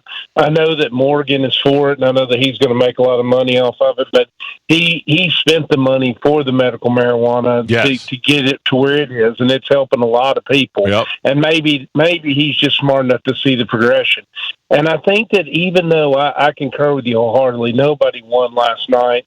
I think they both did a good job. I think they both talked a lot and that sort of thing. I think the problem, and as always, it's, let's say on the late-term abortion thing, Waltz couldn't define what the law did say if it didn't say what he did, and that they just keep going back and forth like that. But can I ask you a question? Can I interrupt you for a second? As a Republican conservative, what is your view on that, on abortion? Like, what do you think the law should be? I truly believe that everybody has a right to make choices and do what they need to do. I also believe that the Democratic Party has spent 3 decades telling women that this is your God-given right and privilege that makes you different from somebody else. Whether it does or not, it's irrelevant. That's what they've been saying constantly. Yeah. And as short a time ago as Hillary Clinton in the 2010 sometime, she said abortion should be safe but rare. The point is, what you were saying before is that everybody knows that they're just pushing to go a little bit. Why does that keep happening? The phone line's dropping off? So Olivero is trying to screen the phones for us, but apparently something is wrong. I can't do it on my end either. Well, I apologize to you, Mike. Yeah. You may have been one of the most common sense callers I've talked to in my career. My bad. And no, it's okay. No, it's Mike's big fat fingers. Yeah. Would you drop a banana on it, you dummy? I'm just trying to get bids, guys. That's all. These phones are extra touchy right now, so we got to be, I apologize to Mike, the caller. Mike, thank you very much. That was actually one of the better calls we've ever received concerning politics. People are doing that. That's what you need to do what Mike was doing. You need to be a common sense kind of guy. Stop letting people tell you what's right and what's wrong. You see what he said about John Morgan is so right. John Morgan is going to benefit financially off of this pot law because I believe he has one of the licenses to sell it or grow it or whatever it is. I don't care about that. He did spend a butt ton of his own money to try and get it to be legal medically before, and the guy is already a billionaire. He's already got all the money in the world. What do you care if he gets richer? What he's doing is making it more accessible, and it is a step in the right direction. I agree with that. That's whether or not you smoke. I don't even smoke pot, and what that guy said was right. And when it comes to abortion, that's how I feel. You should be able to have the choice to do whatever you want with your own body, but also it shouldn't be, willy nilly where you're like, oh, I had a bad weekend, I'm going to have to go have an abortion. You should be responsible about it. If you bid, let me know. I'll pick it up then. Hey, shut your mouth, King Kong. I can hear you loud and clear.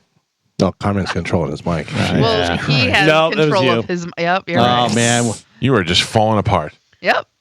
Not you. I hate it here. No, not you. I'm leaving. Please, I'm already down one guy. I can't lose another one. Too bad. I'm out of here too. Where are we at, Mike? What is the bid? We only got 10 minutes left. $2,000. Okay, so let me $2,000, and we have 2 general admission tickets, June 6th and June 9th. Those are floor tickets, by the way, not June 6th, June 8th. Sorry, I can't read. I got my eyes are so bad. June 6th, June 8th at Raymond James Stadium, plus a $100 gift card for swag and a whole cooler of Bud Light, and your parking is included. All of that is happening. It's at $2,000 right now. You could split it with somebody. They could pay $1,100. You could pay $1,100. You could buy it for somebody. You could buy it for yourself. I wanted it, but it's cool. I mean, you guys just took it right off. I love a parking pass. Oh yeah, when you're going nothing to a game or anything, and like the parking is just already out of the way, it's such a stress reliever. I have a parking pass for Universal. I have no idea when I'm going. I don't have tickets for Universal, but I have a parking pass, and it makes me very excited every time I see it. That's how different we are.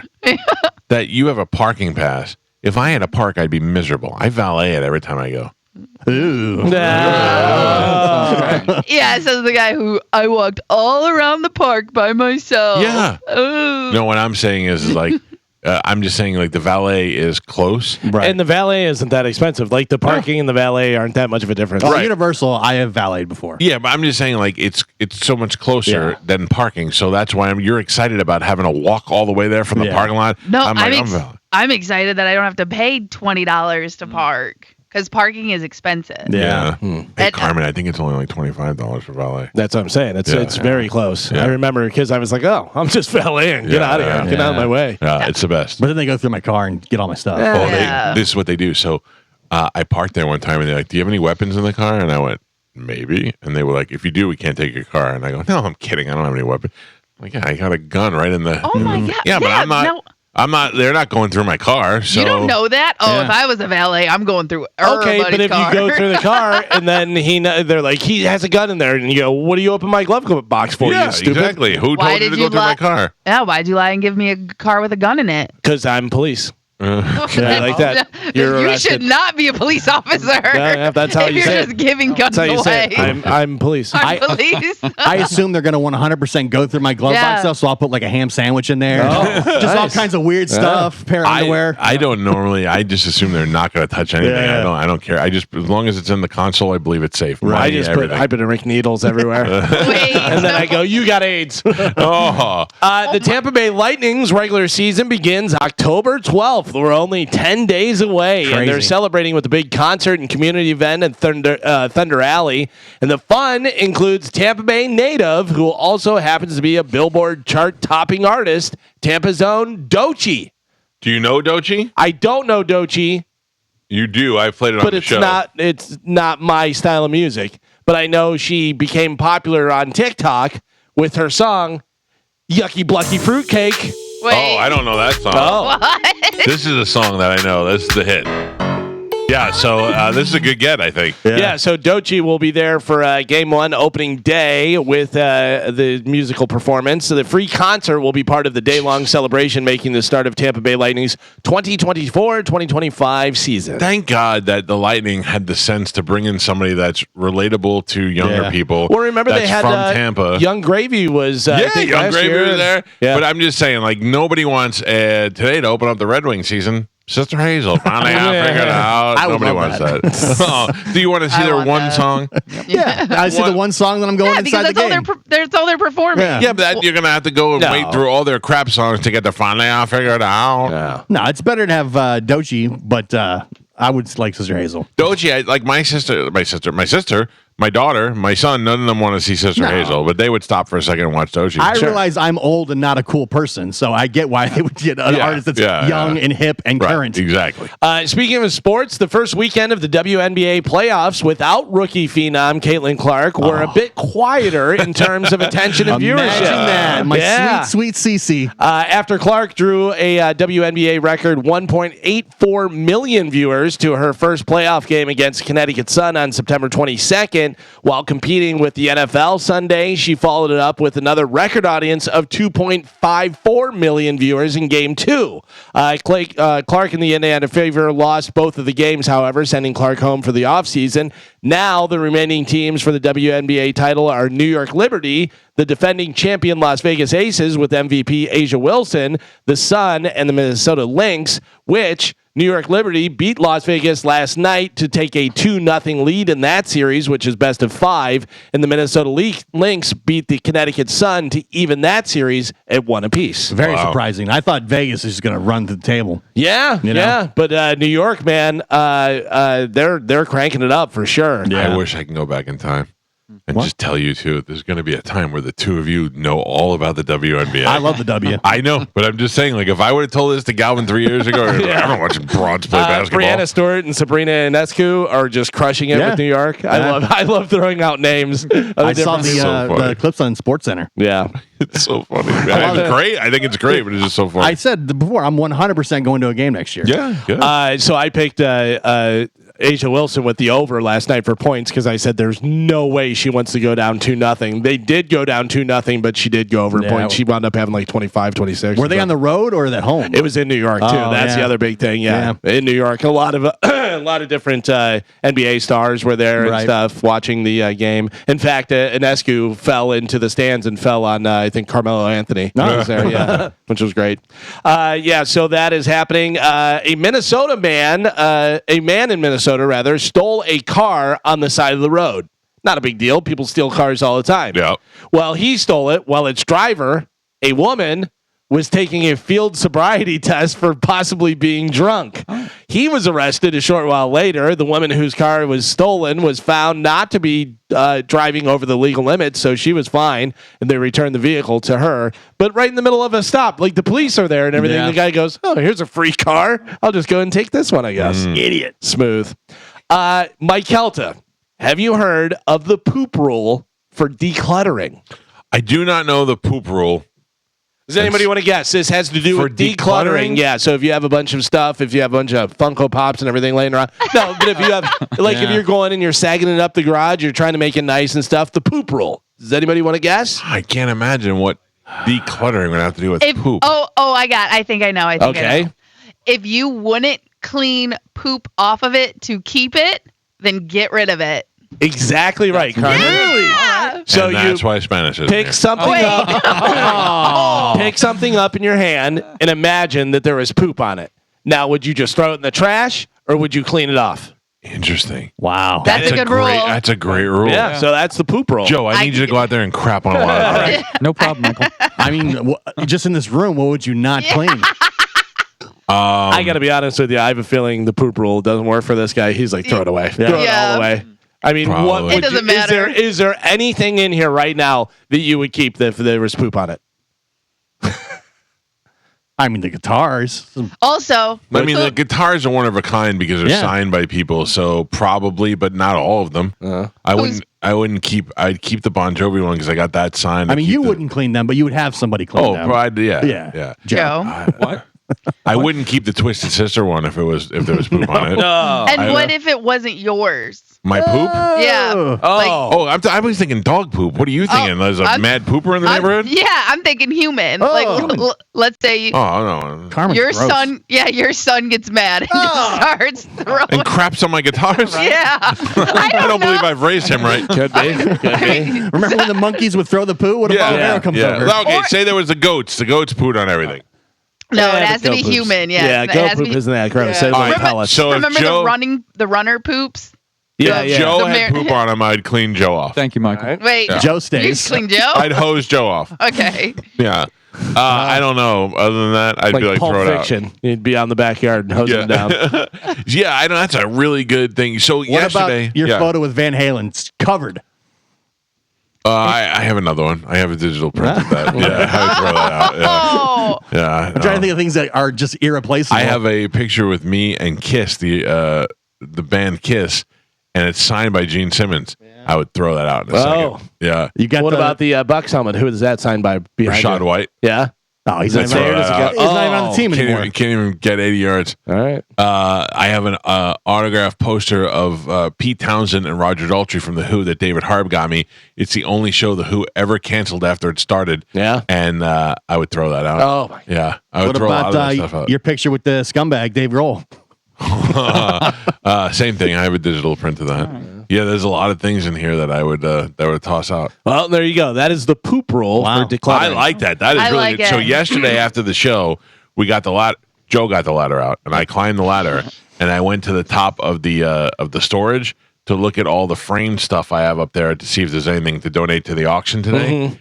And I got to tell you, there's so much stuff up there that I didn't know that I had that I cannot throw out. I have autograph Alex Rodriguez stuff. I have autograph Jeter stuff. I have autograph Tino stuff. Jason Giambi, like all those early 2000 Yankees. I have so much stuff that I don't know what I'll ever do with it because I'm not hanging it anywhere. There were footballs that we found that we didn't know what the autograph was or who it was. Yeah, I'm like Google imaging the autographs to try and figure out who's on the ball. We found a Travis Kelce autograph football. ball. Oh, really? Yeah. There's Travis Kelce, Shaq Barrett. Yeah. And Of course, Shaq Barrett. and Mike Evans. Right. Yeah, all in the box, brand new, all autographed. Had no idea who it was. No Who idea. was this? Yeah. By the way, the bid for Metallica is now up to $2,300. Whoa! Yeah, Oh, you only have no. That's it. That's a sold price. Is it? It's 802. That's winner? That's the winner. Yeah. Hey, who can you give it? Can you get a name on that? Give that guy a thank you. Mr. Oliveira. Or girl a thank you. My new best friend is that person. That guy's the winner is Matt Zeller. Way to go, Matt Zeller. Yay! Wait a second. You're not trying to say Matt Heller, are you? No, Zeller. No. Different one. Yeah. This guy's not canoeing. Thank you for that, sir. That 100% of that goes to charity, and I thank you so much for making that donation. Are you ready for the next hour's item? Let's do it. We're still going to do news, and at 8:45, we're still talking to Rick Scott. We got an open letter, the too. senator, and an open letter. We got a lot of things to get to this morning, but the next item up for bids, Lightning fans. Yeah. We said the season kicks off in 10 days. I didn't even tell you about this yet. Oh, I see it right here. Yeah. Party with the Mike Calta Show. Yeah. Thursday, October 17th, you and 9 of your best friends in the Lightning versus Vegas game inside the 1025 The Bone Lightning Party Suite. You'll get 10 tickets, Lightning merch, which means a signed Lightning autograph jersey, food, and beer. We're going to start that at $500. Now, think about this. You can come in the suite, party with us. We watch the Lightning play Vegas. We drink the beers, we eat the food, we have a great time, or I'm going to give you an option. You can kick us out. You can be like, I don't want you jerk-offs to come with us. Not you. I would rather have the whole suite to myself and the food and the beer and all that. And that's fine too. But you have the option to have us come with you, and we'd be happy to do that. We'd love to go in the suite. We'd love to watch the Lightning. We'd love to hang out with you guys. That's part of the deal. If not, you can kick us out and have all 12 tickets. It's entirely up to you. So if you want to do that, 800-771-1025. We're starting that bid at $500. Get on the phone lines now, 800-771-1025. Just so you know, you said two different things there. It's 12 tickets. Yeah, I like to screw it up every once in a while. Yeah, I was just making sure. I was like, It's 12 tickets total. Yeah. But it's you can get it's 9. Well, I talked to Oliveira about this. I think he has the wrong information in here. It's 10 of is that right, Mike? It's 10 tickets plus us. Yeah. Originally, it was going to be 6 plus. We were going to do like 8 of you, but we're why doing are you 60 guys plus saying 10. so many numbers? Yeah. I know. You guys are really. It's you and a bunch 10. of people. Yeah, you and a bunch of people. Also, this is a power hour and it's sponsored by Bob Murray. Bob Murray! Bob Murray. Giving us $1,000 to Metropolitan Ministries. Wow, right on, Bob. Thank you. Bob is Bob. We should call Bob because Bob is making Definitely a donation. call Bob. Carmen, can you get Bob on the line? Oh, jeez, yeah. Yeah, take your time. I'm just saying Bob Murray is one of those people. It just got crazy in here. John Brennan and Melanie walked in, too. Oh, man. Melanie should not have access to the studio. Her key should not open the studio door for her. John Brennan did it. Yep. Yep. That's She like tailed him. She's not allowed to tail. That's There's no right. tailing. It's like you let a Wolverine in the hen house.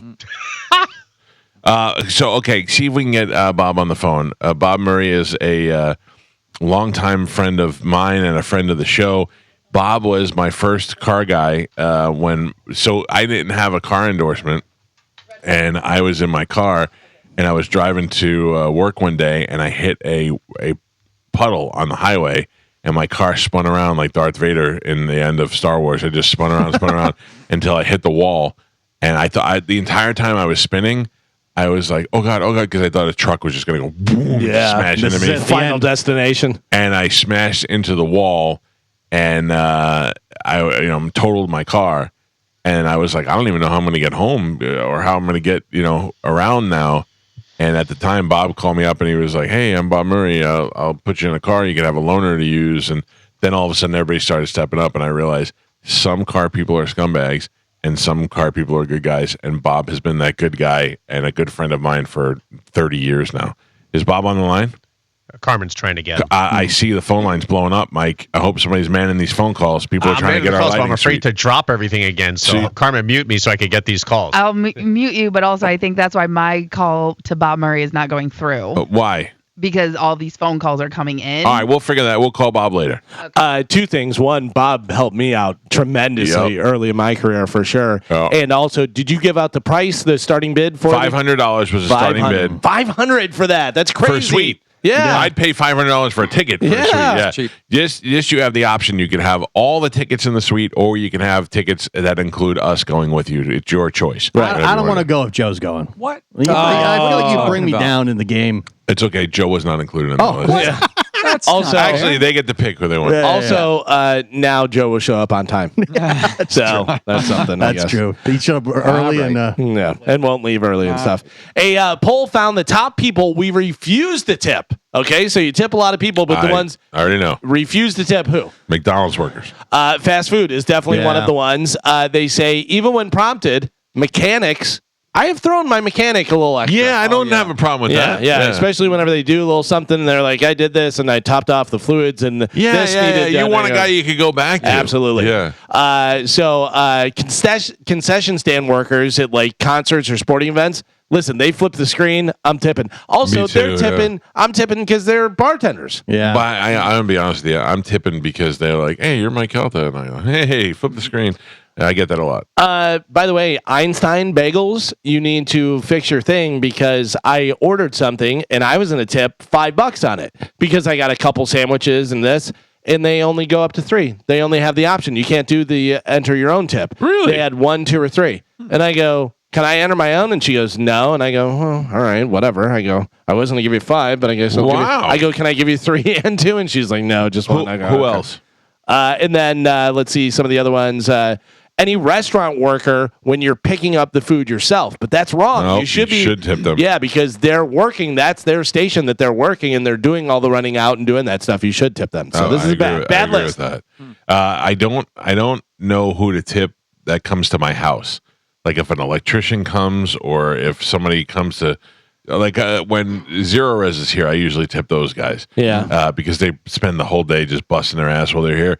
But it's like I never know. I'm not opposed to it. I just never know who to tip and who not to tip. I'm sure I just tip everybody. And you say you don't want to offend people getting tip. Who's going to get offended? But some people get offended. Some people are like, oh, you don't tip me, weirdo. And then at the end of the year, like I know some people tip their trash guy. Some people tip their mail guy. Yep. Like when it comes to that, who do you tip? I'm telling you right now, trash guys, my trash guys in particular, not all trash guys, my trash guys, come the same time and I'll start tipping you. Yeah. Because sometimes they show up at 4:30 in the morning, sometimes they show up at 7 p.m. And I'm like, what are you doing? Well, and like I live in a complex, you know what I mean? Like I own a townhouse. So they just come get the dumpster. I don't like I have to take my own trash to the dumpster. Oh yeah, no, you're not tipping anybody. Right. But that's and like our mail guy, I see him like Carmen, just wait in the dumpster topless and be like, hey. I'm sure I got to tip my pool guy at Christmas time for sure. And then I don't tip my mail lady. Do you tip Joe? What? I took Joe over. I mean, let me go to line 12 and welcome to the show, Bob Murray. Bob, how are you, buddy? Hey, Mike, how you doing? Good. I wanted to thank you for your $1,000 donation. That was extremely nice of you. I'm always there for you guys. It's funny, Carmen calls me up. She's like, hello, this is Carmen from the Mike Calta Show. I'd like to know. I'm like, Carmen, I know who it is.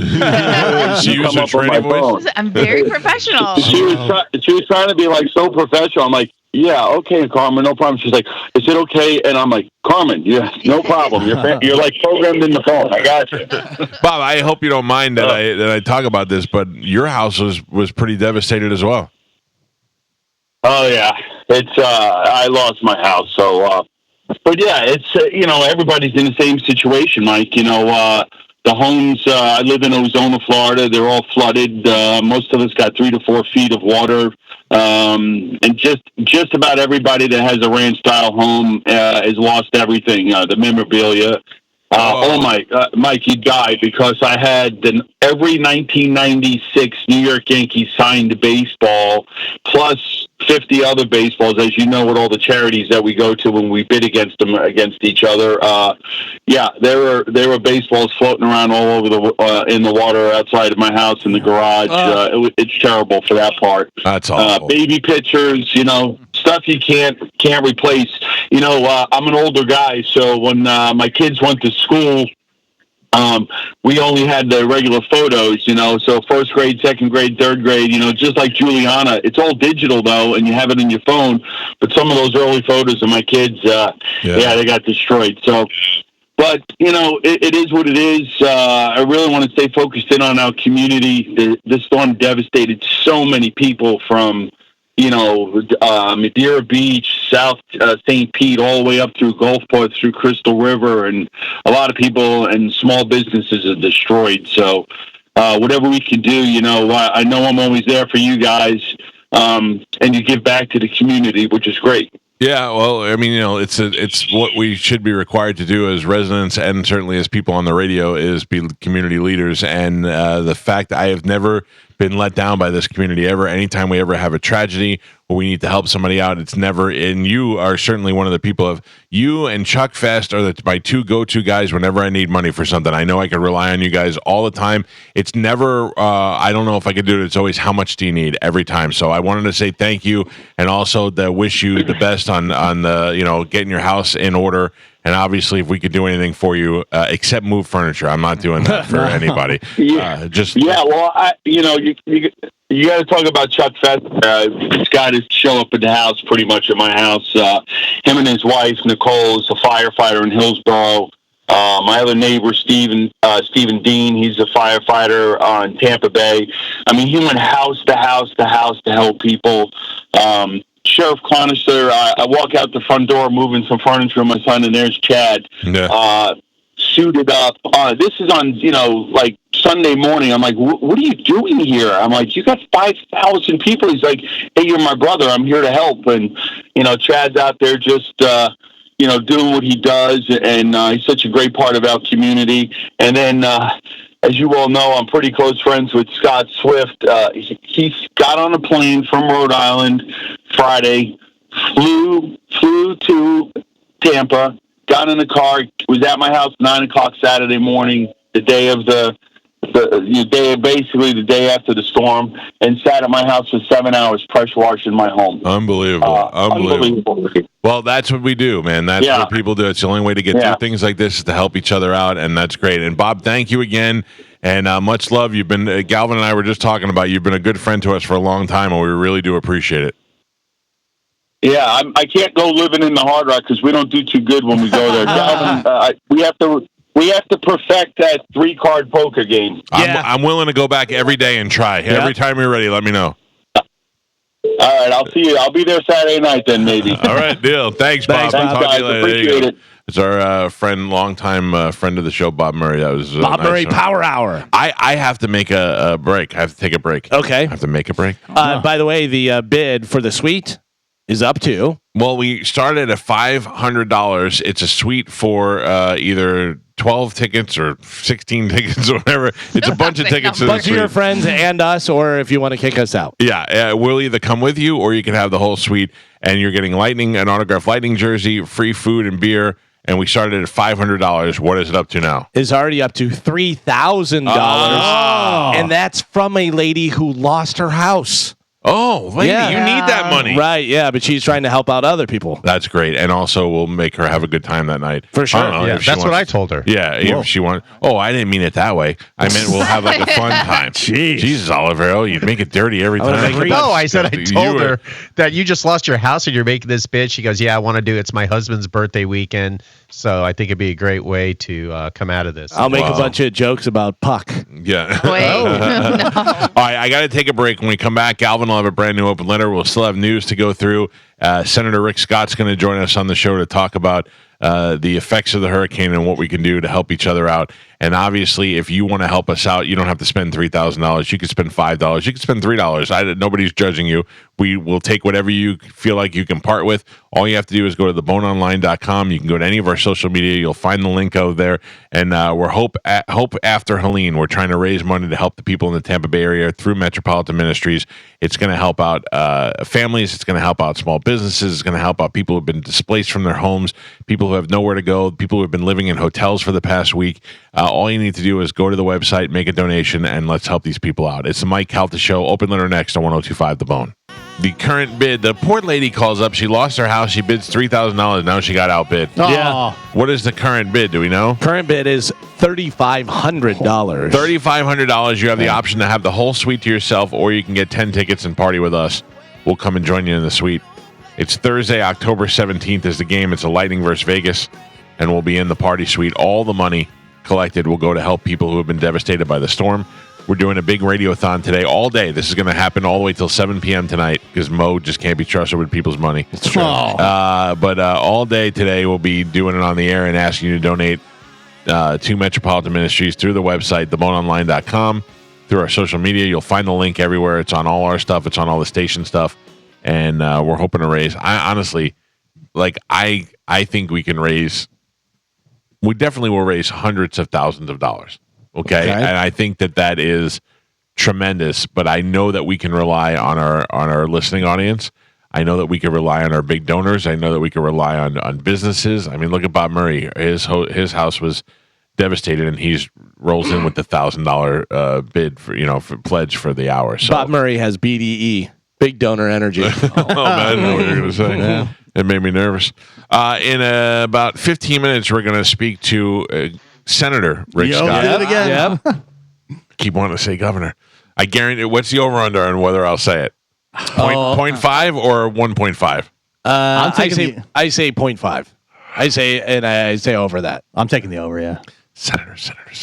It's not like he was not. No, I know, but so it's not. Yeah, but you don't go backwards. Yeah, Come on. yeah. It'd be worse if he was never the governor. I don't want to be like Alderman Scott. Good to have you on the show. Just keep breaking it down. Congressman. All right. Right now, though, time to check in. And Galvin, he's got a brand new open letter. And now, an open letter from Galvin. This is an open letter to HOAs. Dear HOAs, seriously? So if you're younger or maybe not a homeowner, you may not know or care what the HOA is.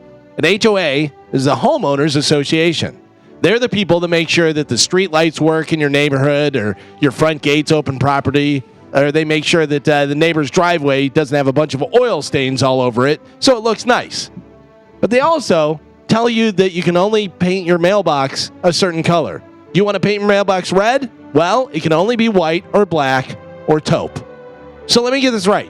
I worked my ass off to be able to buy a house that costs hundreds of thousands of dollars or more, and now some lady that lives in my neighborhood, because nobody else wanted to do it, became part of an association, can now tell me whether red or brown mulch in my flower garden is okay?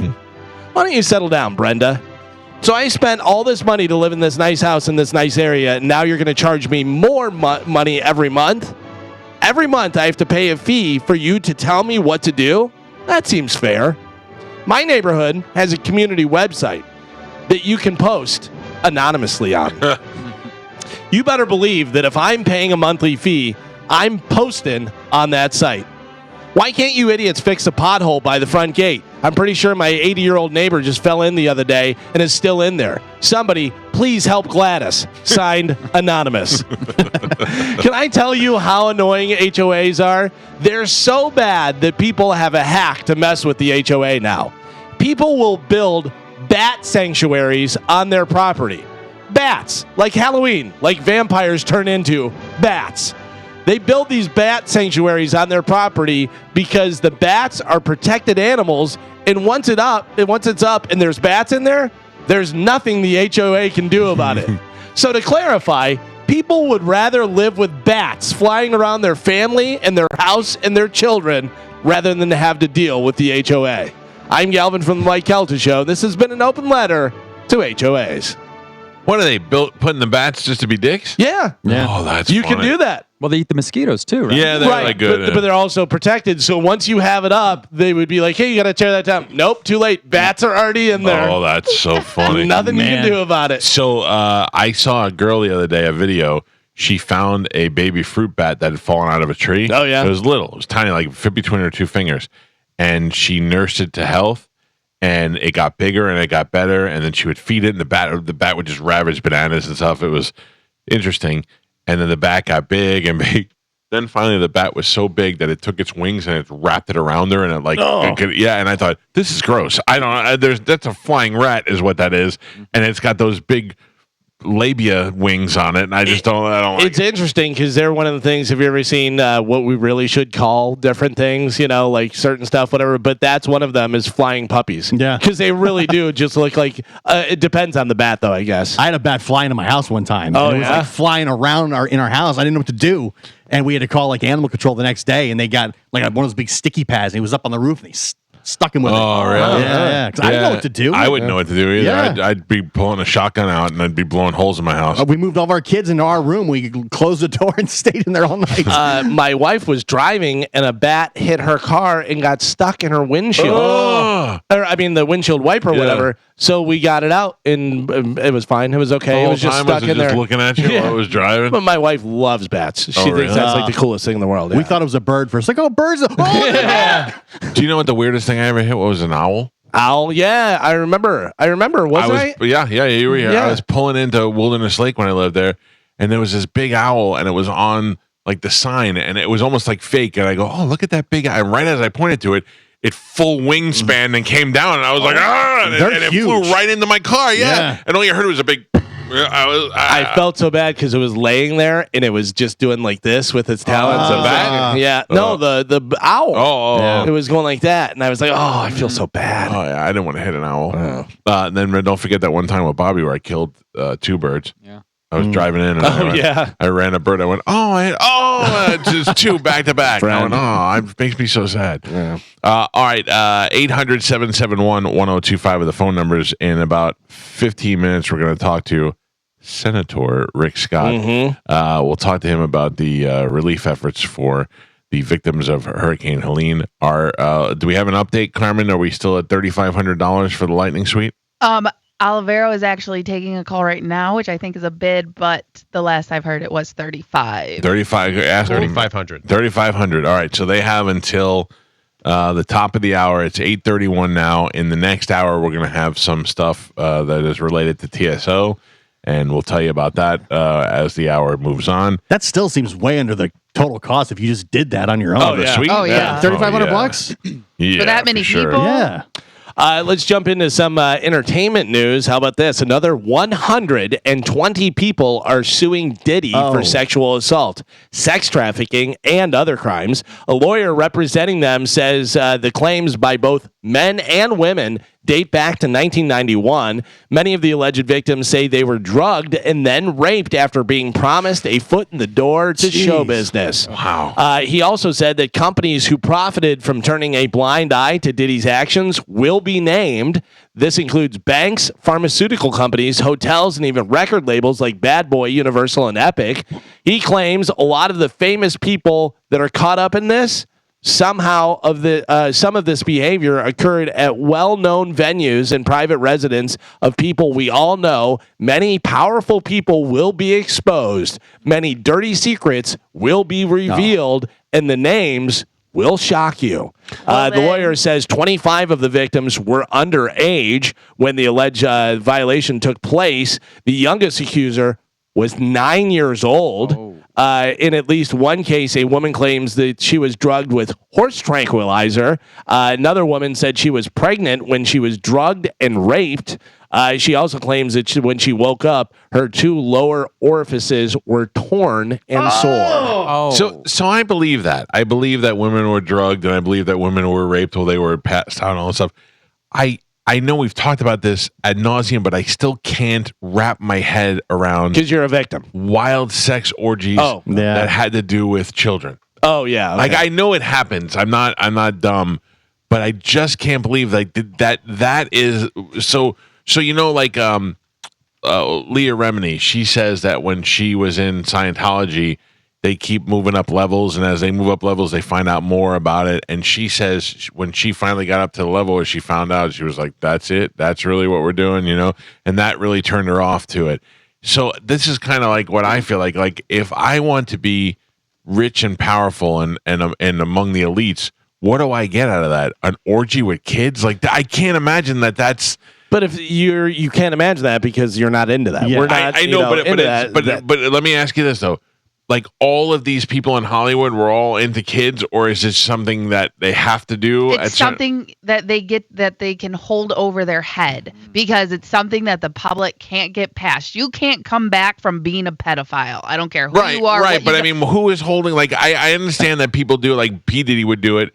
So that, like, if we we know Fred likes young girls. Get a young girl in here, and we'll set up Fred so we could have some dirt on him. I get that. But it's not even that. It is you drug both of them. You drug the victim. You drug the child. You drug the other celebrity. You set them up so that they have it. Right, and then you have film on them, and then it's like, listen, I will release this to the public if you do not do exactly what we tell you to, and then therefore you know on the other side you're going to make millions. You're going to be famous. You're going to benefit from it as well, but just know if you ever tell us no, we have this and we will ruin you. If you're somebody like a Diddy or somebody, money is not something that's relevant to you. So power is really the only thing that holds any value at that point because money is nothing. And then also they can control whatever whatever narrative, whatever they want to push, whatever they're selling you, whatever product, whatever politician they like. That makes a little more sense to me. A setup as opposed like I can't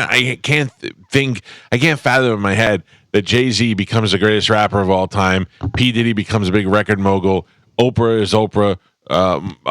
Michael Jordan's Michael Jordan. But all these kids, when they get there, all these people, when they get there, they're like, all right, time to bang kids. No, it doesn't seem like it makes sense. That's not the thing. It's usually blackmail, but then also it's once you get a taste of that, once that happens. But there are also people that do like children. Yeah. That Carmen, you know what I mean. So I know you've not seen it because it's not in HD, but there's a great scene in The Godfather, in The Godfather 2, where the Corleone family wants to take over a casino, and they have a senator over, and they say to the senator, you know, we'll give you the money for the thing, and the senator says, this is what we're going to do. You're going to pay me $250,000, and I'm going to get 20% of your cut. And he's like, why would I do that? And he said, and you're going to have to pay me $50,000 for the license. And they're like, the license is $2,500. Why would you do that? And the senator says, because I'm going to squeeze you out. I don't like your kind. Later on in the movie, the senator who likes to bang hookers, they set him up at a whorehouse where he wakes up and the girl that he's with is dead and bleeding from everywhere, and she's tied up to the bed, and he can't remember what happened. And they come in as saviors. They're like, don't worry, Senator. My brother Fredo runs this place. We'll take care of it for you. And they get to hold that over his head for the rest of his life. Yeah. And the senator that they were once into, now they own. So, yeah, I get it. I know what you're saying. That was a Law and Order episode as well. Oh, they're stealing from the Godfather. But you know what I mean? Like, but with that comes control, comes power, comes whatever you want, that person is going to do.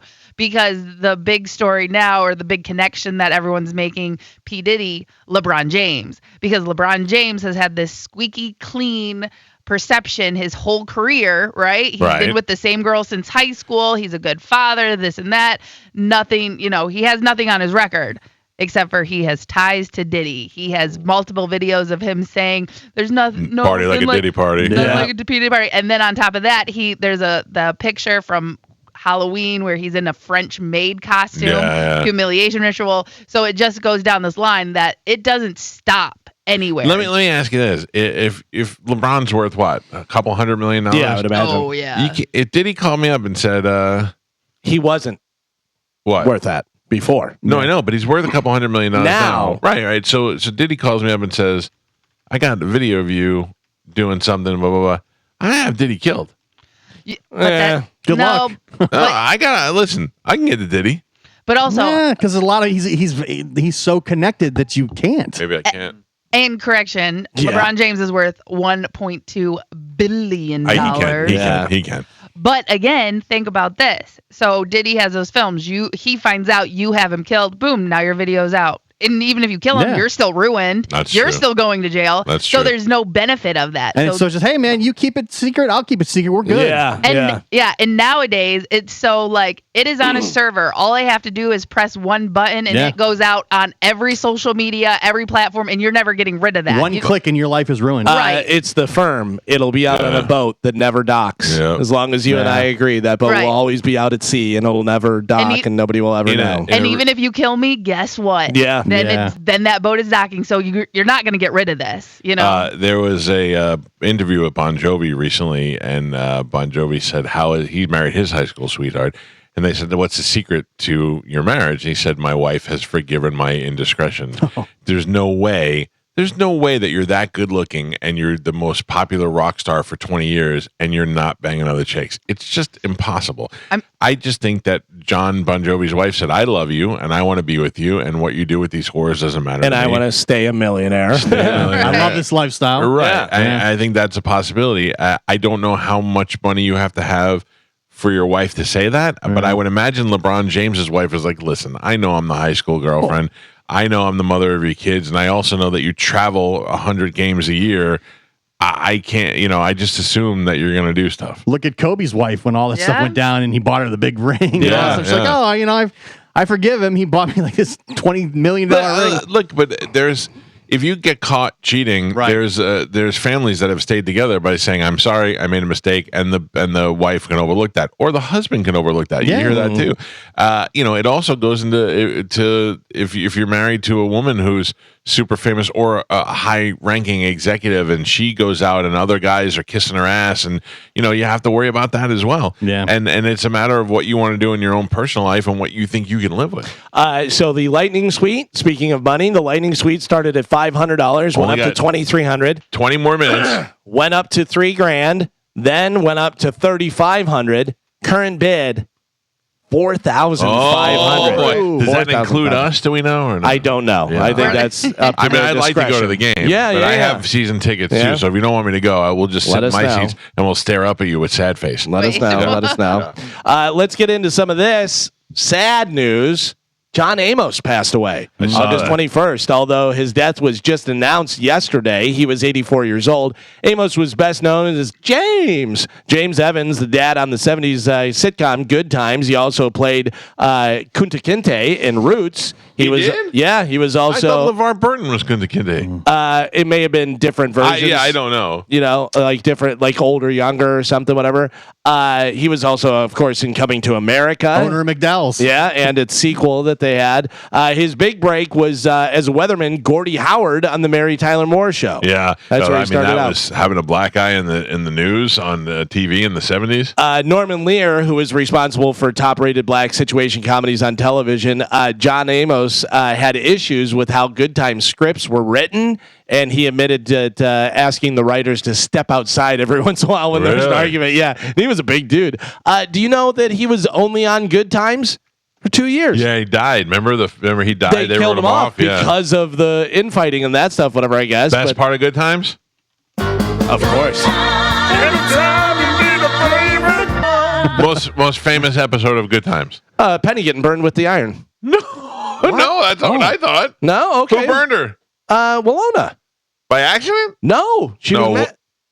Walona adopted Penny. Oh, then the other one. Yeah, you're right. Whoever had her or whatever, she got burned by the iron. I thought you were going to say what I would say, Black Jesus. Black Jesus? When JJ paints a Black Jesus and all of a sudden good things start happening to everybody. One of the most hard-hitting ones to me was whenever JJ almost got sent to the St. Charles boys correction facility, whatever, which was in my in my town where I grew up in Illinois, because they were in Chicago, and that was in St. Charles. Yeah. Yeah, I didn't. I grew up in. I always say I grew up in the ghetto like good times because I lived in an apartment building like that stunk in like raw eggs when you walked in. Yeah. But that was obviously a much tougher and harder neighborhood to live in. Shows don't have good theme songs anymore. No. It's like a thing of the past. No, I mean, Seinfeld was the last show to really have a theme song outside of it. What was first? No, Seinfeld and Friends. Friends was the last one to really have a sing-along theme song. Do you remember the movie Bad Boys with Sean Penn? That was St. Charles Correctional Facility as well. Yeah, that was. I mean, we look at the state that Chicago is in now. I mean, like the state of the state and how bad it is. It's been that way, and it was probably worse in the 70s. But this was way out where I live. This was like an hour west of Chicago. They had the thing out there, and it was in the middle of nowhere, basically, a bunch of cornfields around it, and they had signs: "Do not pick up hitchhikers." Oh yeah, sure. That's same thing they have over here in Land O'Lakes, because the jail's over there. Yep. Another death. I don't know whether you heard about this one. We had heard that this guy was sick for a while, but it was one of those ones that's like, is this true? Because they said another person on the show had died, and she was like, hey, I'm totally fine. Frank Fritz, who appeared on History Channel antique collector show American Pickers. Frank, with the beard and stuff. Small one. Yeah, he's died, according to his friend Mike Wolf, who was on the show with him. Fritz was only 60 years old. Wolf said in a statement that he posted on Facebook on Tuesday that Fritz died on Monday, writing that he's known Fritz for more than half of his life and that he was a dreamer who was just as sensitive as he was funny. Yeah, that's sad. I mean, I don't know them, obviously, but I did watch that show, and they just seemed like two nice guys. Another death. A lot of deaths. This is a bad week, man. There's a lot of deaths. On Monday, we lost Ken Page, who was a Broadway actor, best known as the voice of the villain Oogie Boogie from The Nightmare Before Christmas. I am unaware of Oogie Boogie. Joe probably knows, because isn't that your buddy that did all the Danny Elfman. Elfman, yeah. Did all the movie. Yeah, his rep says that he died at home in St. Louis. He was 70 years old. Oogie Boogie. Oogie Boogie. Yeah. These guys aren't dying, but they're going on tour. Rascal Flatts announced a reunion tour. Yeah, it's going to be happening from February to April next year. They have 2 dates in Florida on the 3rd and the 5th. They're going to be in Jacksonville up on the 5th and Estero, Florida. Is it Estero? Yeah. Estero? When Jay DeMarcus was in studio with us, and I was talking about, I said, look, I don't know who was married and who wasn't or what you were doing, but I could imagine that the groupies that you guys had at the time, because I worked in country radio and I saw how hot those girls were. And he was like, oh, dude, it was out of control. He didn't even try to deny it. It was out of control. Yeah, that's kind of the answer you want. You don't want to be, who knows? And then finally in news, what do you sleep in at night? I wear usually that right there. No. Maybe. No, I usually wear a pair of underwear. Maybe shorts, but usually just a pair of underwear. Carmen, what are you sleeping in? I sleep in like boxer style shorts, very loose, and no shirt, no top. Yeah. Well, completely shirtless? Topless, yeah. I would sleep completely naked, but our dogs sleep in the bed and there's way too much hair. What if you wake up in the middle of the night and the house is on fire? You got to run outside naked. No, I have a shirt by my side because usually I'll take a shower and then I'll go downstairs and sit on the couch, watch TV, and I'm in my pajamas, which is just like a big baggy t-shirt and my shorts. And then when I get upstairs to go in bed, I take my shirt off, but it's right next to the bed. I will tell you, fire or something like that, emergency, not great, whatever. But if it's a intruder, and we're assuming it's a male intruder, that's going to give her a few seconds to be able to get away. Where if she pops out of bed and the intruder's like, whoa. Or he went from robber to... but I'm saying it gives her a few seconds to do something, whatever. My wife definitely does not sleep naked. She never has. A lot of times if I sleep with my wife and I sleep in that bedroom, I usually wear shorts or maybe underwear, but and also a t-shirt. You know who does sleep naked? Yoo-hoo! Really? Oh, yeah, I sleep totally you don't naked. feel You uncomfortable? should. No. I don't. I mean, like just like Gio said, like just what if something happens? Somebody breaks in my house. I don't want to fight them. I have shorts and a t-shirt there or whatever, but I'm fighting you naked. But That's what's happening. they also say you get better sleep that way. Yeah, Because Why? I don't like any kind of constriction. Yeah. I roll over, my shorts bunch up, this and that, and everything. I don't like it. I've always slept naked. I got daughters in my house and stuff. Yeah, I don't go in their daughters aren't in my room. house. Your daughters come to my house, I'll put shorts on. How about that? Yeah, that's what I'm thank saying. you. Like I wear I sleep with a shirt and shorts when I sleep downstairs because my daughter likes to come in and lay down with us every once in a while. I don't want to be all fat and shirtless rolling up on my daughter. So 14% of people say they sleep in whatever they wore that day. So if you're wearing, really? whatever you're wearing, yeah, it's wild. That's weird. When my wife comes home and she'll like sit on the sofa and to relax, whatever, and she doesn't take her shoes off, I go, take your goddamn shoes off. Relax a little bit. Yeah. Number one thing people sleep in is underwear. Pajamas. Oh, pajamas. Who's putting pajamas on? Pajamas. People still do, I guess. Just a 1% ahead of underwear.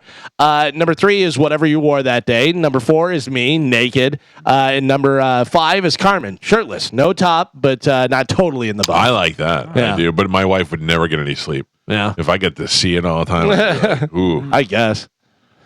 Well, there you go. That is it for news. All right. Carmen, do we have a call on the hotline? We do. Please, ladies and gentlemen, for the first time, let's welcome to the show. This is Senator Rick Scott. Senator, how are you, sir?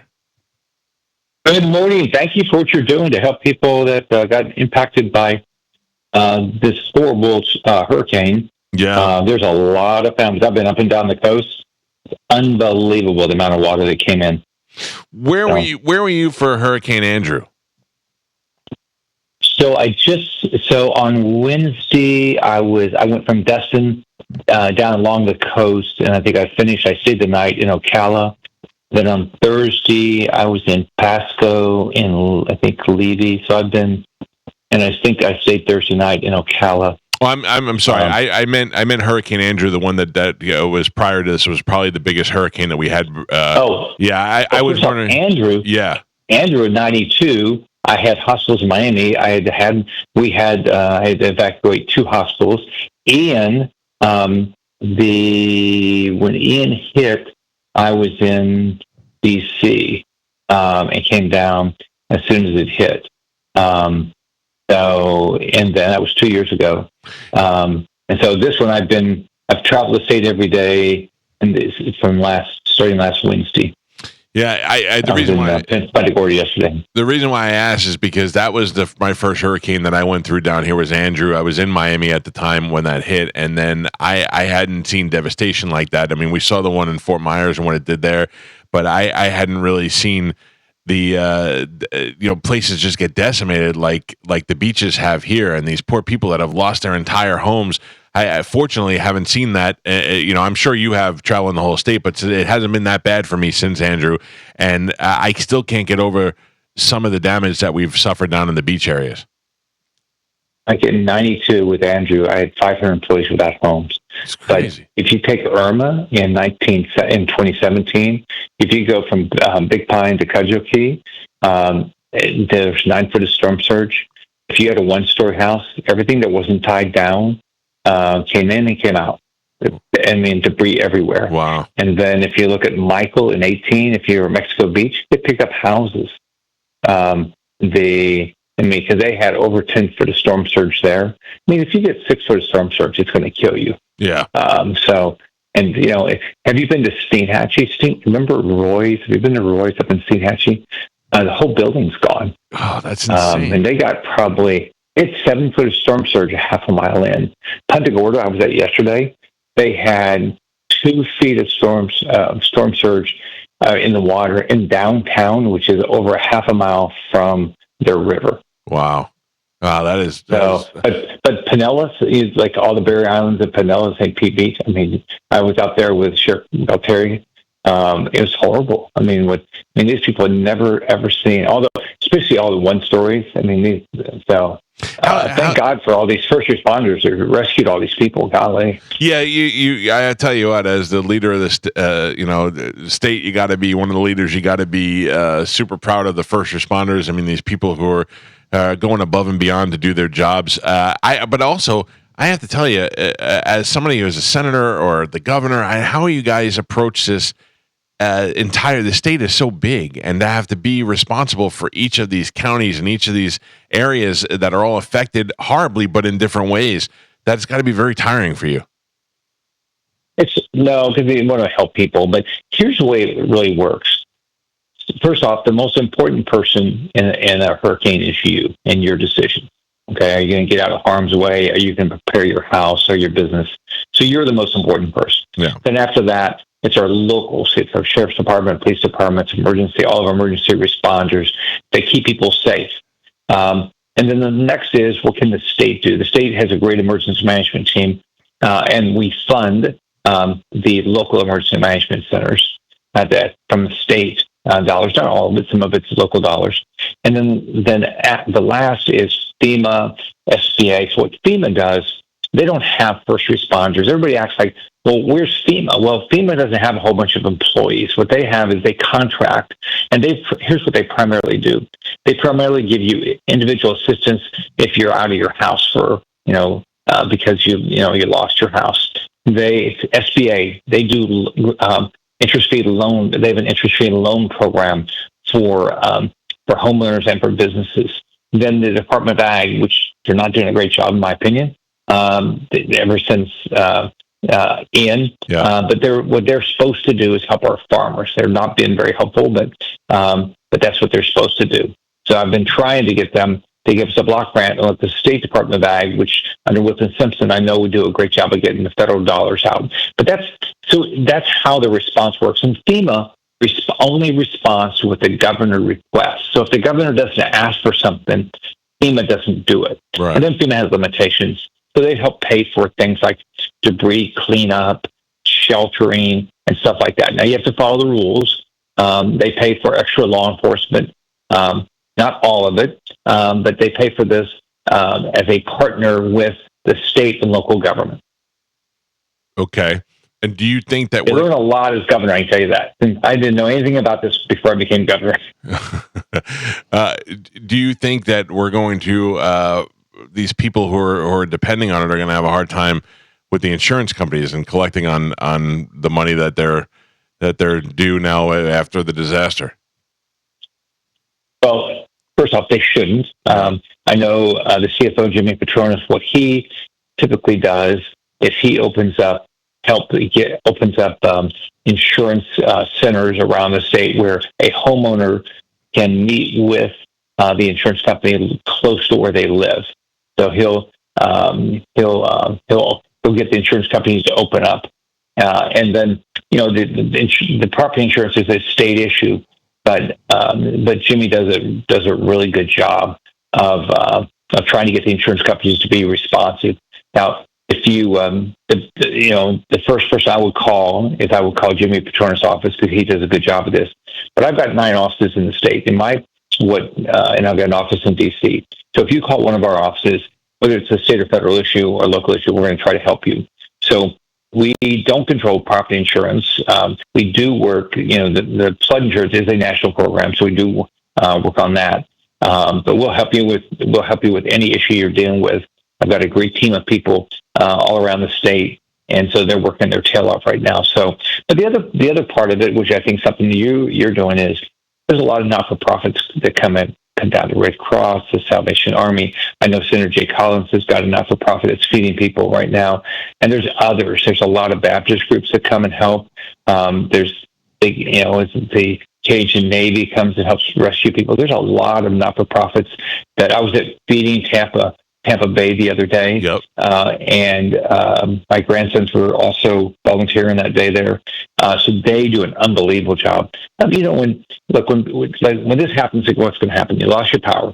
Okay, that means all your freezer food's going to go bad. So they're there to help you, cover that cost that you didn't anticipate. So, but Feeding Tampa Bay, Second Harvest, there's a lot of really good groups around the state that do a good job. Then they show up, show up when other people don't. I mean, the Red Cross will probably have 1,000 people from other states in the state. They'll help with sheltering. They'll help feeding people. They'll have a they'll have they often have I haven't seen it this time, but they'll have a health clinic. They do all those types of things. It's really well. They do a good job. Salvation. There's a lot of Salvation Army, Baptists. They a lot of great groups. Samaritan's Purse. I mean, I probably shouldn't say one because there's so many of them. There are so many. We're working with Metropolitan Ministries today, and we're trying to help collect funds for people in the Tampa Bay area and all these people. But one of the things I'm most amazed about is for years, anytime we've ever asked this audience to help us out, whether it be with donations or bidding on items, they've never let us down. They've been great. The people in this community have been wonderful. And when I lived in Miami, it was the same way when Hurricane Andrew hit. I know you're pressed for time, but a couple of quick things I want to ask you. One, did you see the aqua wall that they put up around the hospital here, the Tampa General Hospital? I know. Isn't that impressive? I mean, it's one thing you can learn from, these tragedies and what worked and what didn't, and that's certainly something that I think we'll use more in the future. Here, Mike, I think this. So I live in Naples, so we've had 2 storm surges in 13 months, right? So not as bad as other parts of the state, but we've had it. So we got a lot of damage. So here's what's going to happen all along the coast. What everybody's going to come up with is they're going to have their plan to make sure this doesn't happen to them again. Yeah. All right. So it might be sandbags.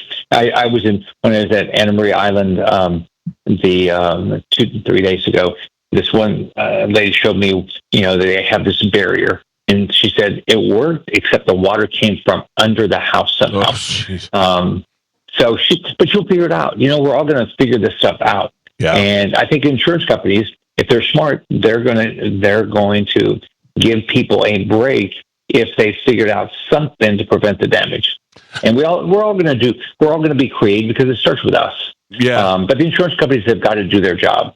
And if they're not doing it, I'll be glad to call them. It's really a state issue, but I have no problem calling. I bugged insurance companies the whole time I was governor to make sure that they did the right thing, and I'll be glad to continue to do it as a senator. Well, we appreciate it, and we're all going to stick together, and we're all going to get through this, and we're all going to be prepared better for the next one. I appreciate you taking time out of your busy day, and thanks for all the work you've done traveling the state, helping people out, and we're here if you ever need anything. Well, thanks for what you're doing. Thank you. And my heart goes out to everybody impacted, especially people lost their loved ones. Thank you, Senator. Have a great day. You too. Bye-bye. Bye. There you go. Senator Rick Scott. He's good. Yeah, he's he's been there. He's held multiple jobs, and he's done he's been in the state, and he's been working. I mean, when he starts naming these beaches and counties and he knows everywhere. But yeah, that's got to be, like you said, a difficult thing where, this hurricane comes through and you have to be everywhere. You have to be everywhere and helping everyone because, like he said, the most important person in a hurricane is you. Yeah. So you're like, hey, I need help now. And he's got to be around all these different places. And that's why he knows all the different names. It's a tough gig, man. It really is. Gio, it says I'm asking to be let in. Who lets me in? Me. You. Okay. Hold on. I have a video call that I'm trying to set up. If you're watching Bone TV or YouTube, you'll be able to get on this. I'm trying to set something up here. It is 9:00 now. So what was our final? Is Carmen, is Olivero in there or somebody in there? Yes, he is. Do we have the final bid for the Lightning Suite? We do. $4,500. Wow. Who is that? Can we say who that is? The guy's name is Robert Waterman. Good job, Waterman. Good job. Watermelon? Do we know Waterman? Waterman. Watermelon sounds so good. Do we know if he wants us to come or not? I did not ask that question. I just want to take his money. So all right, well, that's fine. Take his money, and then we will decide. He will decide if he wants us to join him or not. All right, now I turn you over to Bone TV. Oh, and to I see somebody. And to YouTube. Can you see me? I see you perfectly. I see you perfectly, except you're not wearing a shirt. Ladies and gentlemen, welcome to the show. Bert Kreischer. Wow. Whoa. Look at that. That's something else, man. Someone's had some real game.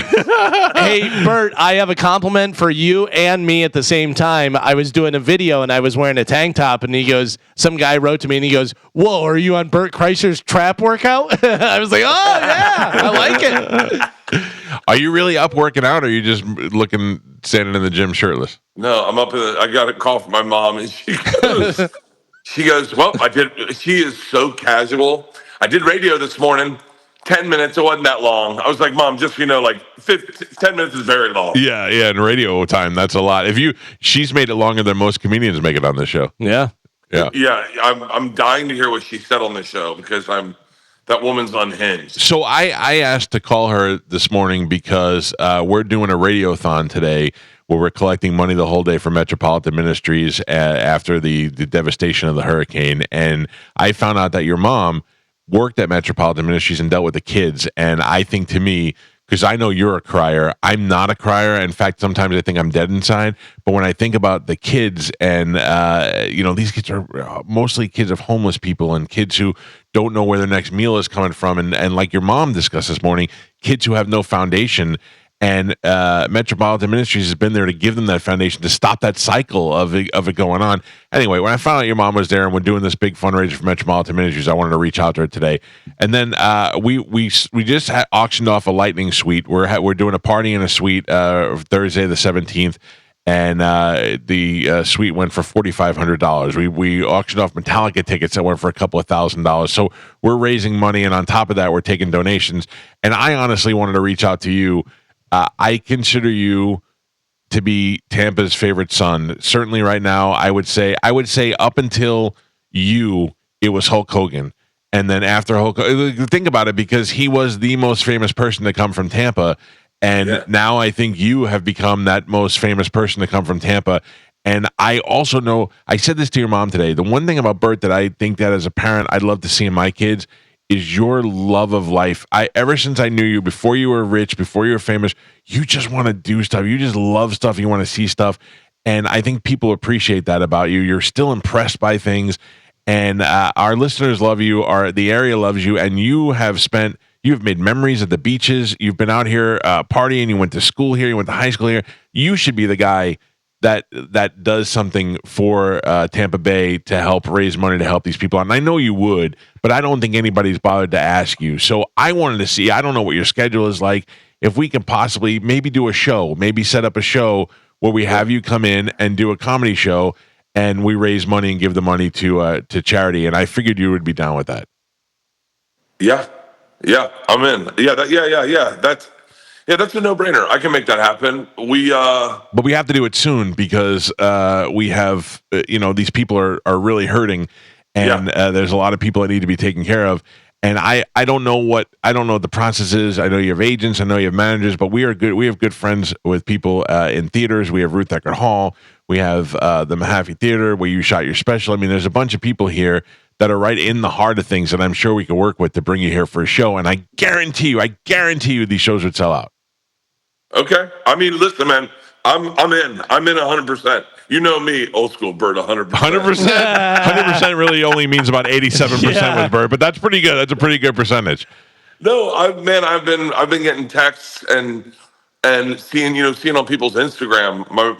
My Jen Ivroni, her place was devastated. I mean, Mike Perez is trying to rebuild down by the beach. I'm watching all my friends kind of like have lost everything. I mean, and it's horrible. Devastating. It's horrible when it's your friends, but when you see, I mean, just how many small businesses were shut down, how many people lost their homes. These famous bars, Frenchie's got whacked on the beach. There's so many places. You got me there. Frenchie's got whacked. Buddy, let me tell you something. I got nowhere to get my grouper sandwiches. Yeah, I can do it. We can do.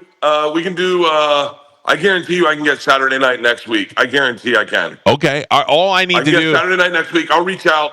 I'll have my agents reach out today. Okay. And I should be able to, if they have availability, and I'm sure someone's on their website right now, but I bet if they have availability, I can get next week. Okay. Because I can, we'll book as many shows as we can do. Let's work on Saturday night. Okay. And see if we can raise some money. I'll see if I can reach out to see if we can get a couple. To come out. We have a mutual friend in Baker Mayfield. I'm sure between the two of us, we can. I was texting with him this morning. Checking on his were you house. really?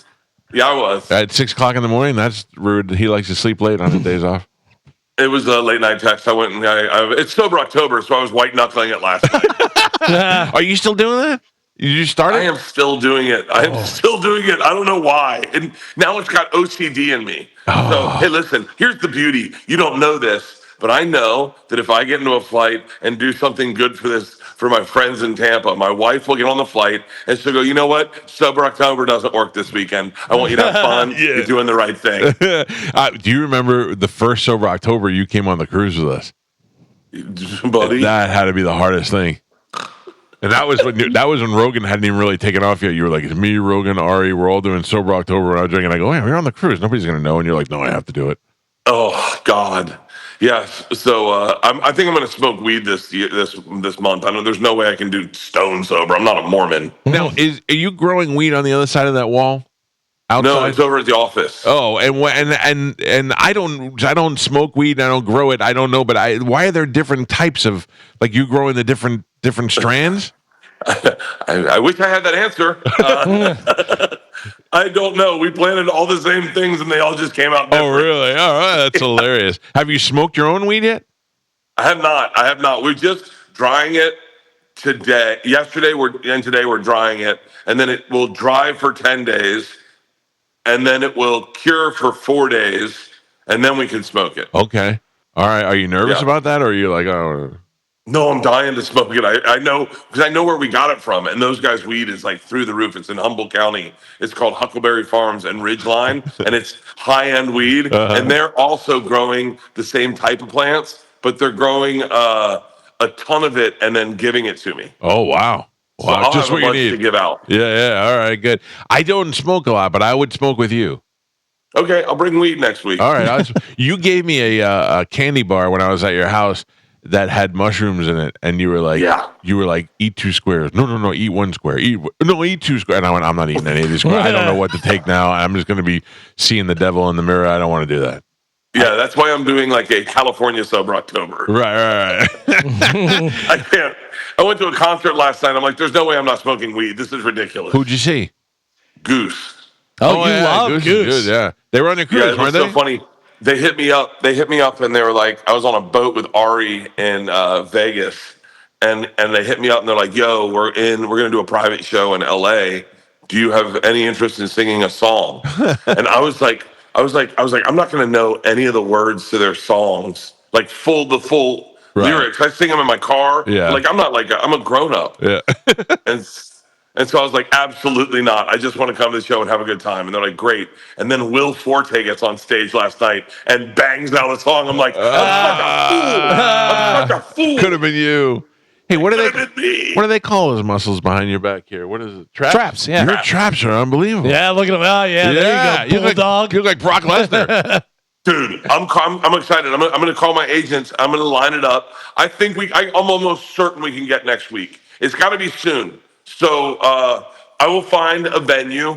I will call you the second I know. We'll promote it on here and let everyone know, yes, I still have new material. Your boy does not stop thinking. So I will bring new material. I'll do some best ofs. I'll do whatever. I'll make it a really, really fun show. I'll try to get some celebrity drop-ins. I'll reach out for everyone and see what we can make happen. Maybe I guess Mike Calta will open up the show. Yeah. Stand up. What if I draw tattoos on my face and just tell everybody I'm Jelly Roll over there? We could do that too. I pray to God when I need a favor. All right, Bert, that is great. I knew if we asked you, you'd be totally cool with that. Yes. I like to include myself in this. 2 of Tampa's favorite sons coming together to raise money to help the people of Tampa Bay. Amen, brother. Maybe we can do a Something's Burning. I'll bring my crew down. We're supposed to shoot Something's Burning next week. Oh. Maybe we can shoot it at my parents' house. Get Hulk Hogan to be in it. I have a pretty I don't have to bail out on that one. I have a pretty big outdoor kitchen if you need to use it. Dude. Can I just tell you, out of all the things that our friendship has given me, the best thing I have ever gotten is that Rectech grill. It's amazing. I have not gone back at any grill once I started using that thing. I love that thing. Dude, can I tell you, like, I'm really blown away. It's not getting maybe it's not getting a lot of coverage to me. It's not getting to me, but this hurricane's devastated. I thought it missed Tampa. Like, I thought it hit Tallahassee. So it did, but the problem is when the winds pulled in over the water, when it hit the warm water, it caused such a storm surge that the water came up with the wind and came up over the seawall. So even though the eye of the hurricane turned and went that way, the rush of the water came in and destroyed all of the stuff that's on the beaches. I mean, you move inland where I am and you see trees down and things like that. I had no power, blah, blah, blah. But these people that are down at the beach, when the water came in, it came right into their houses and destroyed their houses. It's really awful to see. I mean, like, I saw people swimming down Bayshore. Yeah. Canoeing down Bayshore, swimming down Bayshore.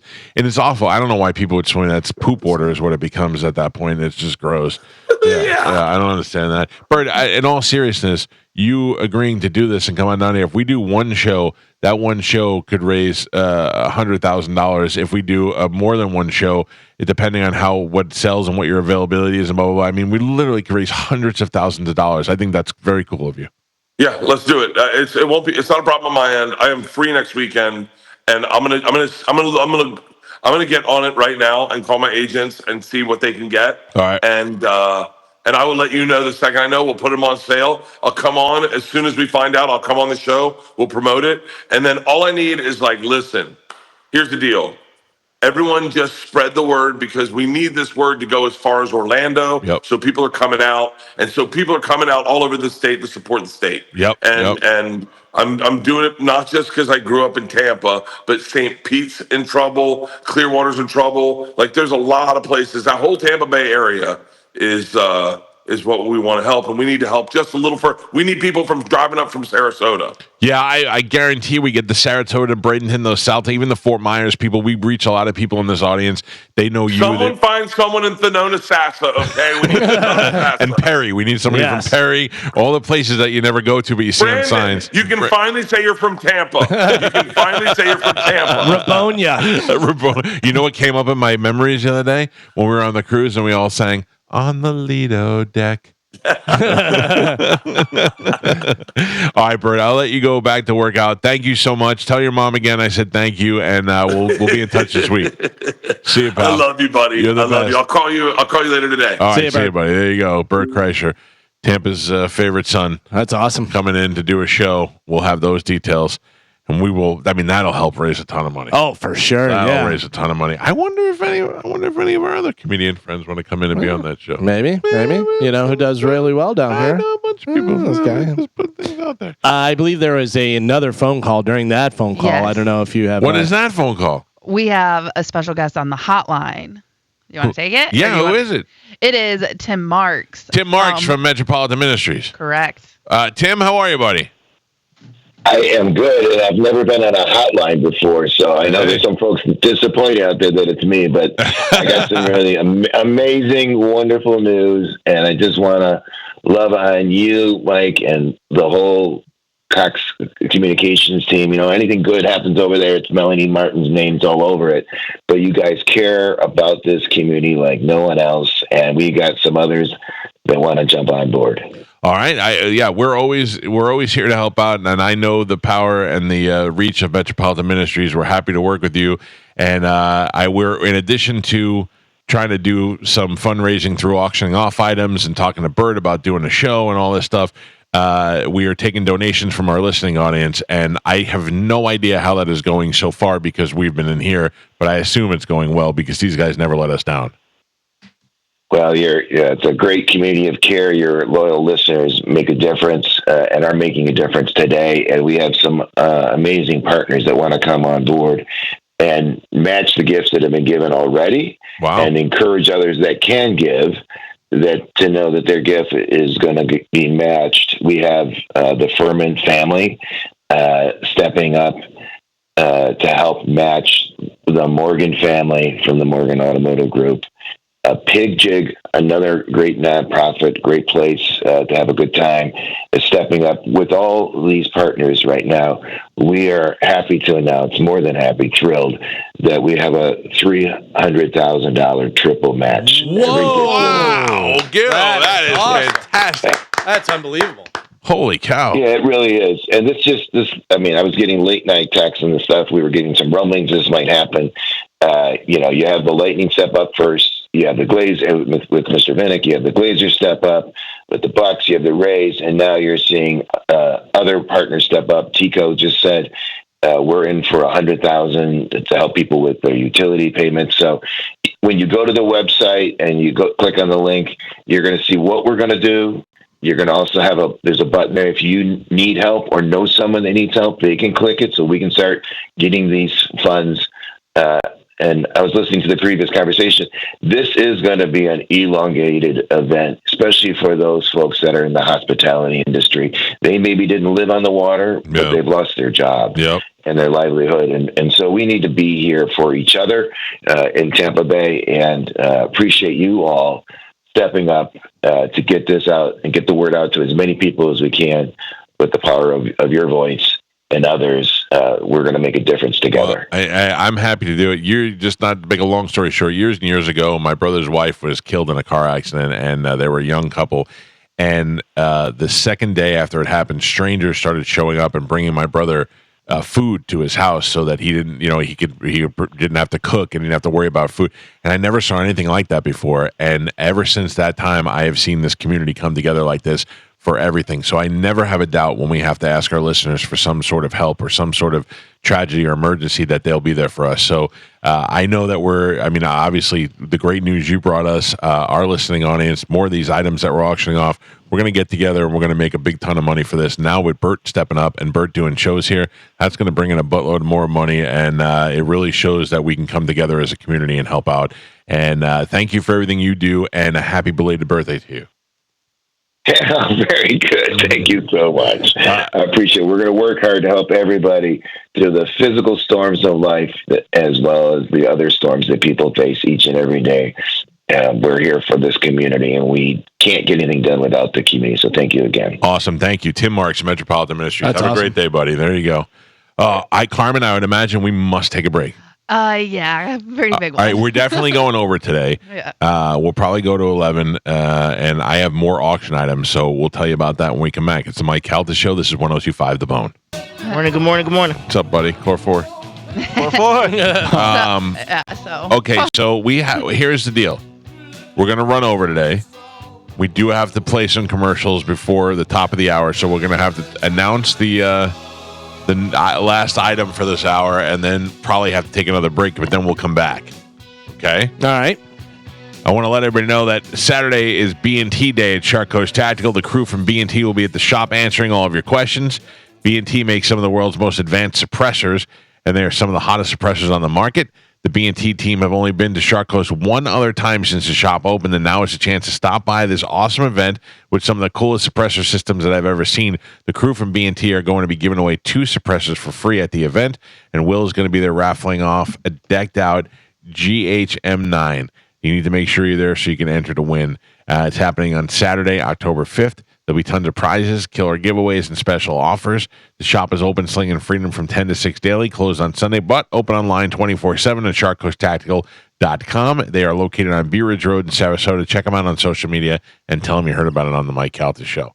Now, Carmen, is anybody else in the studio or just you and Dizzy? It's just Dizzy and myself now. We did have a full house. I sent a picture to Gio. Who is there? Yeah, everybody. It's just like... Yeah, it was Jason Meter, John Brennan, Melanie, Mike O, Dizzy was in and out, then me, and then obviously we were on the phone with Rick Scott at the time. I'm hearing that Tim Marks, who called it to make an announcement, kind of screwed up the announcement, and the money is more than even he said it was. More? So I'm trying to get a definitive number on what is actually happening. Yeah. Like he said it the wrong way, and I need to know what exactly it is. So if somebody there can come in and clarify, that would be wonderful. Okay, I thought Melanie said she was going to send that to you so you could clarify it. Well, she is not yet. So if that's the case, nope. Her last text just said, "I love you." Oh, thank you very much. We have more items to auction off before the show is over today. Right. I have to pull it up on my phone real quick. I have it right here if you want me to read it off. Let me just grab it. Okay, so we did the Metallica package. Mm-hmm. What did that go for? Carmen, do you remember?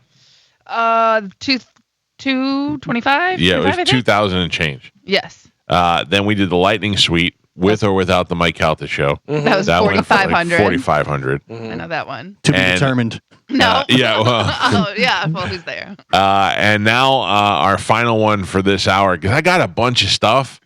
I just don't know what what we're going to have time to do today. This is for, and I'm only going to do this for the next half hour. How do you like that? Right. Because I'm going to try and get in more stuff. This is for the four front row tickets for the December 15th, 2:30 TSO show at Amalie Arena.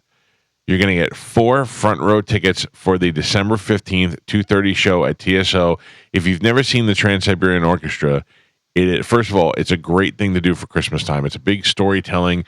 They do stories through imaging, through lighting, through pyrotechnics, and obviously through music. It's the entire band and the orchestra is up there. It is like a great holiday tradition. You know, people used to get together and they're like, "Oh, let's go see the Nutcracker."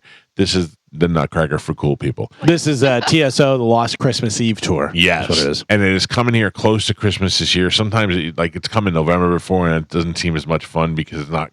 This is December 15th.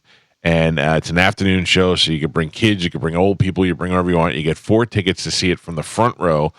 And I'm throwing in, I was awarded a platinum record from Trans-Siberian Orchestra because they sold over 1 million copies of their album. And when they do that, they give people platinum records to say thank you for supporting that. I have one from Trans-Siberian Orchestra. I'd be willing to part with it and give it to you to have with those things. Listen, you very rarely do you have access to real platinum records. You can go buy fake ones on people's websites and stuff where it's just not RAA certified. It's just a plaque and it's just there that somebody made like a commemorative picture. This is a real authentic platinum record that's made out to me, and you can have that along with those tickets right now. All you need to do is call. The bidding starts at This has the bidding start at $200. That's $50 a ticket. That's fine. I'll start it at $200. You get 4 front row tickets for the December 15th show at Amalie Arena. Bidding starts at $200. So Dizzy will handle those phone lines. Get on them and put your bid out there, and then we will hopefully raise a ton more money. And somebody will get to go see TSO from the front row. I know people like that. That's awesome. It's always packed. Oh yeah. Oh no, it's a great show. Yeah, it's a great show. It gets a lot of times, like if you've seen 20 of them like I have, you get to the point where you're like, all right, and then you go back and you're like, oh, they did this different. This is different because they change it up every year. Yeah, but it's the same kind of thing, But it's a great Christmas tradition, and I know a lot of people, certainly in the Tampa Bay area, with their ties to John Oliva and those guys to the area. I know it's a big deal for a lot of people over here. And now, if you want to see it from the front row, here's your opportunity, and all the money goes to help people who have been devastated by Hurricane Helene. Carmen, any word? Anybody else that we can grab in the hall to try and get an update? Nothing? I texted John Brennan. I think they all kind of went into a meeting. So real cool, guys. Once we go to break, I can run down to John Brennan's office and actually write down the numbers for you. So I'm going to tell you, I was thinking about, I'll take some phone calls later and we'll figure this out. I don't even know if this is really worth it, but I was thinking about remember I would look through my stuff. And then I got Pete's stuff. I went to Pete's house and grabbed some items. Right. I think about putting a mystery package together. I can guarantee a couple of items that are in the thing, so you're at least getting one autograph this, one autograph that, blah blah blah, and you can reveal, or after they battle it out and somebody buys it, then I'll reveal exactly what's inside it. Yeah. I don't know. I think that'd be kind of cool. Help to raise some more money. When you go to anytime you go to like Comic-Con, they have the big mystery boxes you can bet on. Oh, do they really? And they usually, someone will have like, rare collectibles or comics, but you don't know until you buy the box and then you open it up. Yeah, it's kind of like hot bins. Yeah. You don't know what you're getting. You just get stuff out of there. I still have never been to Hot Bins. I haven't either. I want to go so bad. It's kind of fun. Yeah. It's kind of fun. That you got to go on the right day. Well, so because every day they lower the price. Yeah. They put it out on a Wednesday. Right. I don't know that, don't quote me on this, but they put it out on a day for everything's $10. And then the next it goes down to $7 and this and that. But I want to go on a good day. Yeah. I mean, the first day. I went there and it was fun just to look around and see. I mean, it wasn't, I haven't been back since, but I bet you if you went there on the first day, you'd probably find better stuff. Right. Because I went down a rabbit hole one time where people were buying shipping containers, right? Amazon shipping containers, and it was you just bid on it, and basically you get what's in there, and people were getting like auto parts, really? dog toys, and stuff. Yeah, and then they take like a storage unit or their garage, and they turn it into their own Amazon warehouse store type of thing, and they just sell random parts. But a lady had a bunch of like auto parts, and she's like, I don't know how to sell or label any of these because I don't know what anything is. Yeah. Like she was a mechanic, and she's like, I don't know what I'm gonna do with this. Yeah. I wonder what I would do if I always wanted to buy one of those storage units like at the auction, like on the TV show. Oh, yeah. And be like, look in there and think you see some stuff and hopefully get some people's guns or something. But it's mostly going to be like old family photos. And blankets. Every once in a while you find a gem. Most of the time, it's just garbage stuff, whatever. I love the ones whenever they find like 20 different guitars and there's a 58 Les Paul and all kind of crazy stuff. My storage unit would be great to get. If you get my storage unit, you're going to get some good stuff. Yeah. All right. Are we ready to take the break, Carmen? What do you got, Calvin? I do have from Olivero. He's saying what the amounts were for what Tim said, what it's supposed to be, I guess. So I said, is this the actual one? Because I guess he said it wrong, whatever. Yeah. So what I have here, and this is from Olivero, is $250,000 from Furman, and then $300,000 from Morgan. Wow. Yeah. So that's $550,000. So that's $550,000. Excuse me, I'm sorry. We actually have an updated real number from all of our bosses, John Brennan. Hey, what's up, guys? The official current number right now is $653,100. Is that what is that? What is that? Is that a total of everything collected and all that, or is that? Yes, everything that Mike outlined plus what we have in donations. So that kind of made the difference of what you guys were talking about. So based on what Tim was saying, we have gotten probably $100,000 in donations from listeners. No, I don't want you to fill in the gaps with that because I only had this number given to me just now, but somebody else tallied it all up. So that's the. All right. So what's the total? God damn it! That's the total. $653,100. $653,100. Go ahead, try it again, boss. I'm so smart. Stroke. Here's the deal: $653,000. It's not even 100. It's not even 10 o'clock in the morning. It's not even 10 o'clock yet. This is going to go on all the way through 7 p.m. tonight. The rest of the shows will have more stuff to auction off. Drew will have some stuff to give away. Can I point out? I believe the other day you said if we could raise $300,000, that would be amazing. Yeah. And we're already doubled that in the morning. That's pretty. That's awesome. great. You guys are awesome. But also, if we get Bert to come in and do the show, now we're talking about hundreds of thousands of dollars more. So if we can get this thing to $1 million, how great would that be? And then we also have an update for our TSO because that's all right. TSO 4 front row tickets and the platinum record. For before TSO. we announce what we have, since we have John Brennan in studio, we should give him a little TSO. I forget my role. Just do it where you feel it, John. Do it where you feel it. Gio has never been a part of this. No. Pap has never been a part of this. No. I will just tell you, if you feel so inclined, join in. I'll try. Yeah. Dun dun dun dun dun dun dun dun dun dun dun dun dun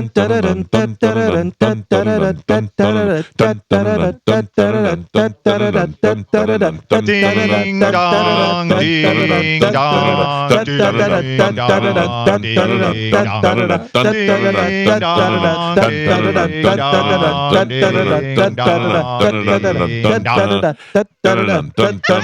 Carmen didn't come in. Yeah, Carmen didn't come in. Nobody else.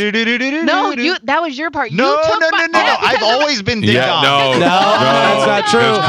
It's Carmen's part because Carmen's supposed to go ding dong. I'm dumb. No, she goes. I'm dumb. I'm dumb. I'm saying instead of ding dong. That was after me. That was after I was gone. I was always the ding dong. You are a ding dong. Carmen, please isolate that. I was always the ding dong. Yeah, you ding dong. All right, Gio, you're out of the group. That's fine. Yeah. The group is all right. Well, we had 4 front row tickets. We started the bidding and a platinum record. We started bidding at $200. What are we at now? We are now at $1,000. Holy smokes. All right. I'll tell you what. It's 9:48. We'll take a commercial break, and we'll close it at the end of the commercial break. So if you want to beat that, you got to get on the phone lines now. John, what is the total number then, including the 1,000? It just ends with 100. Yeah. It's a lot. All right. We'll take a break. We come back. We'll get our winner for that, and then we'll launch the next item next. It's the Mike Calta Show. This is 102.5 The Bone. I want to thank everybody who's been involved so far. I'm talking to our listeners who have donated some money. I have no idea how much that is. I will find out a little bit later on in the day.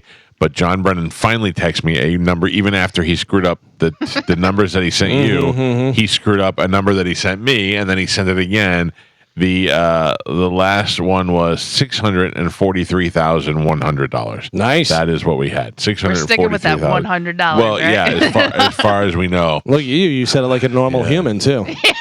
I wanted to talk to that guy, Gio. I just think we're going to be out of time. He's cool. It's fine. Yeah, that Tanner. Yeah, I told him it just got crazy busy this morning. Is he still there? No, we can call him. Let's call him. Okay. Let's just call him.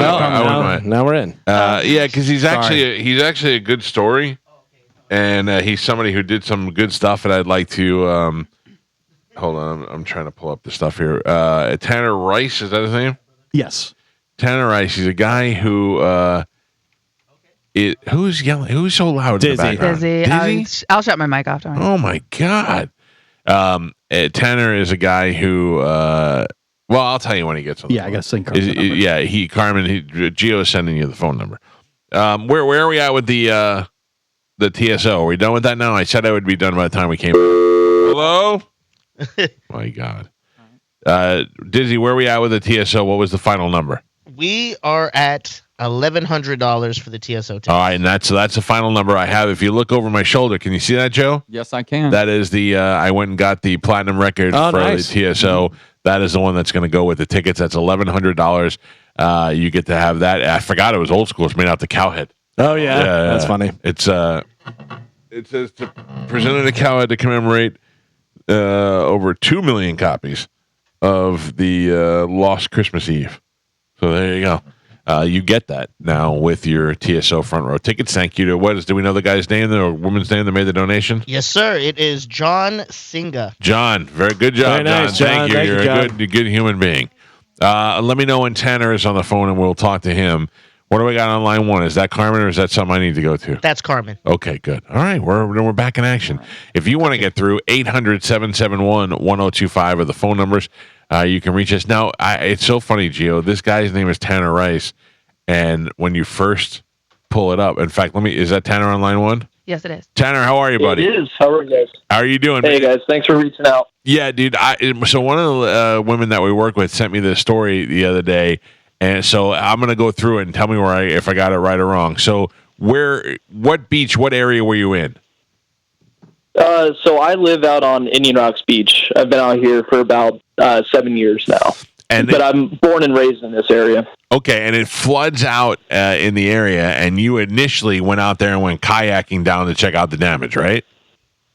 Yeah, so I was actually out here during the night of the hurricane, and when the water crossed Gulf Boulevard, my fiance and all my pets, we decided to get out of here. So we had to drive through about 2 feet of water to get off the island, and then the next morning, someone went live on Facebook, and I saw just a tiny glimpse of my home, so I knew that it was still there, and I tried reaching out to her, but couldn't get a hold. So I decided to grab a kayak and head across the Intercoastal and run to my house and make sure everything was off, so I still had a home to come back to. How was That's kind of how everything started. So I live in a stilt home, so luckily I'm about 10, 15 feet in the air. Great. Lost a few things, boat engine, golf cart, so basically nothing. But after that, I ensured my house was still here and good, and then that's kind of how everything started to snowball. So you went through on the kayak, and you started taking videos, and people were able to see their houses the same way you were able to see your house, right?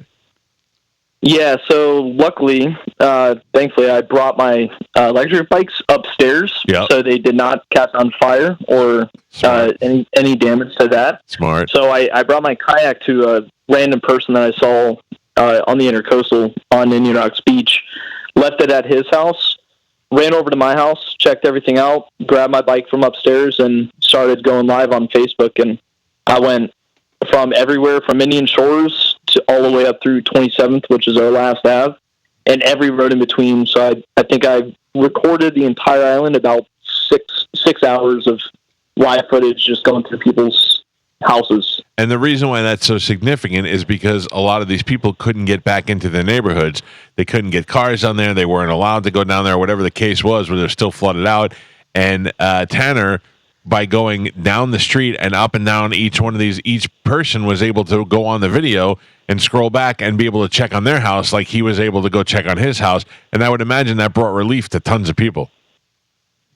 Yeah, I'd never thought that it would be that much relief, but I was getting hundreds or thousands of people watching these videos, and anyone who actually was on the live stream, and they mentioned their house, I would go to their house and turn off all. I would go in. They would give me their codes. I would go into their homes, turn off their power to try to make sure that they didn't have any house fires, because there were quite a few on the island, unfortunately. Wow. Did you steal anything good? No, but I did see a lot of furniture and a lot of destruction, unfortunately. But there's just that alone, because and this was on Friday morning, so the night or the day after the hurricane. Yeah. And I was out Friday and all day Saturday until they opened the bridges to residents. That's pretty amazing. And I heard that, and you were doing this just for your own. To be a good guy, and then I heard people started demanding that you put out your Cash App or your Venmo so that they can take care of you. I mean, that's priceless. These people can't get to their homes. Yeah, and it wasn't just. I mean, I've taken absolutely nothing from this. So all my time, gas, anything like that. I mean, I don't need anything. Like I said, my house fared insanely well. So thank God I got a still house, and all my stuff is still here. But yeah, this was my house is fine. I didn't need to work on it, so I might as well have run around and try to help out everyone else who could not even get to see their homes. So that's kind of how everything kind of snowballed into what it is now. What can I do for you? What do you like? You like concerts? You like hockey? You want to get you tickets for something? I don't need anything. I'm fine. I mean, anything that you guys can help out with the residents, that's what I'm trying to help out with. Well, so donations to these guys. Yeah, we're upwards of $650,000 worth of donations from just this morning alone, and we're going to do this throughout the rest of the day. So yeah, the whole day is going to be a nice radio telethon today to raise as much money as we can for Metropolitan Ministries to help the people right here in the Tampa Bay area. So yeah, that's our whole goal today. Well, look, I'm with you. We're lucky that we made it through. We're lucky that we made it safe and alive, and thanks to guys like you going out there and helping people whatever way we can. Also, the other thing I want to point out is what Tanner said, and I consider myself like particularly ready for these kind of storms. Like right. I have the food that lasts 50 years. I have torches. I have all these things. But yet, once the storm hits, you realize you weren't as ready as you thought you were. So you people who left and didn't turn your power off and all that stuff and didn't get out in time, I mean, let this be a lesson. A lot of you escaped, luckily, with your lives, but you didn't do everything the right way. I mean, there's really a lot of lessons to be learned here. I'm born and raised here, so I've been through every hurricane in the past 28 years. I went through Hurricane Ian out here on Indian Rocks. I got engaged out on the beach while the hurricane was coming through. Wow. I did not think that, you always hear the stories about the storm surge and how bad it's going to be, and then you get a puddle in your front yard. Right. But when you see, my neighbors have been here since the 70s. They said that they've never seen the water cross Gulf Boulevard since 1985. Wow. And as soon as we saw water, within 15 minutes, that entire road was dry.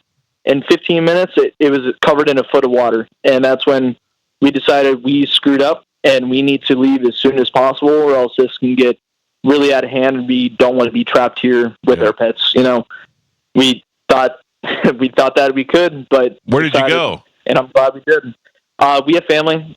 All my family still lives in Seminole, so we booked it over Bel Air Bridge, hopped down to their house and rode it out there for for the night. Well, I'm glad you got out safe, and I think it's great what you did, and you helped a lot of people out. You brought a lot of peace of mind to people that had a lot of things to worry about in the last couple of days. So thanks for what you did, and the offer still stands. You may not want it now, but during the Lightning season or something, if you want hockey tickets, we're the home of the Lightning. Give us a call. We'd be happy to hook you up with something. Go Bolts. Yeah. Absolutely. Thank you, guys. I appreciate it. All right, and Tanner. if there's anything, I'm still doing. We've coordinated the donation drop-offs here on Indian Rocks Beach and down in Reddington. So we have 2 locations that we're doing donations, and I know you guys said that you raised a ton of money, but I'm trying to do what I can on my end. Sure.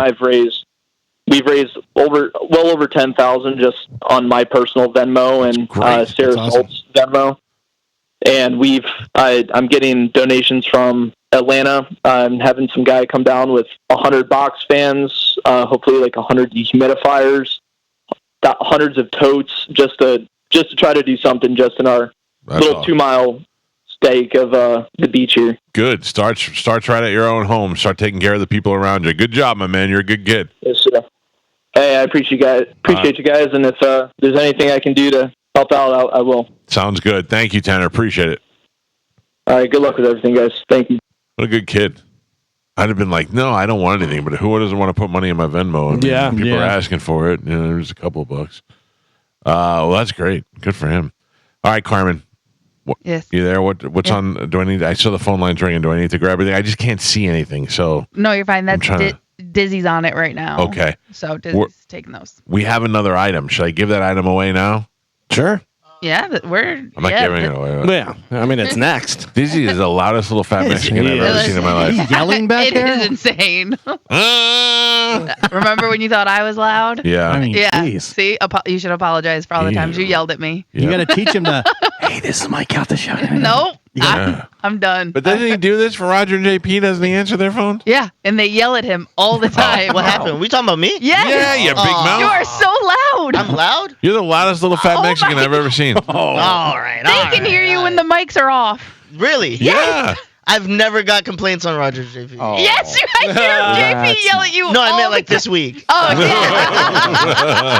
yeah. Oh, man. All right. Our next item that is not scheduled on the list. Okay. That we have. I'm going to do 2 items before we're done. I'm going to do the Mike Calta mystery package will be the last one. All right. And this one, as we go into break, we have an autographed Baker Mayfield jersey. Ooh, very nice.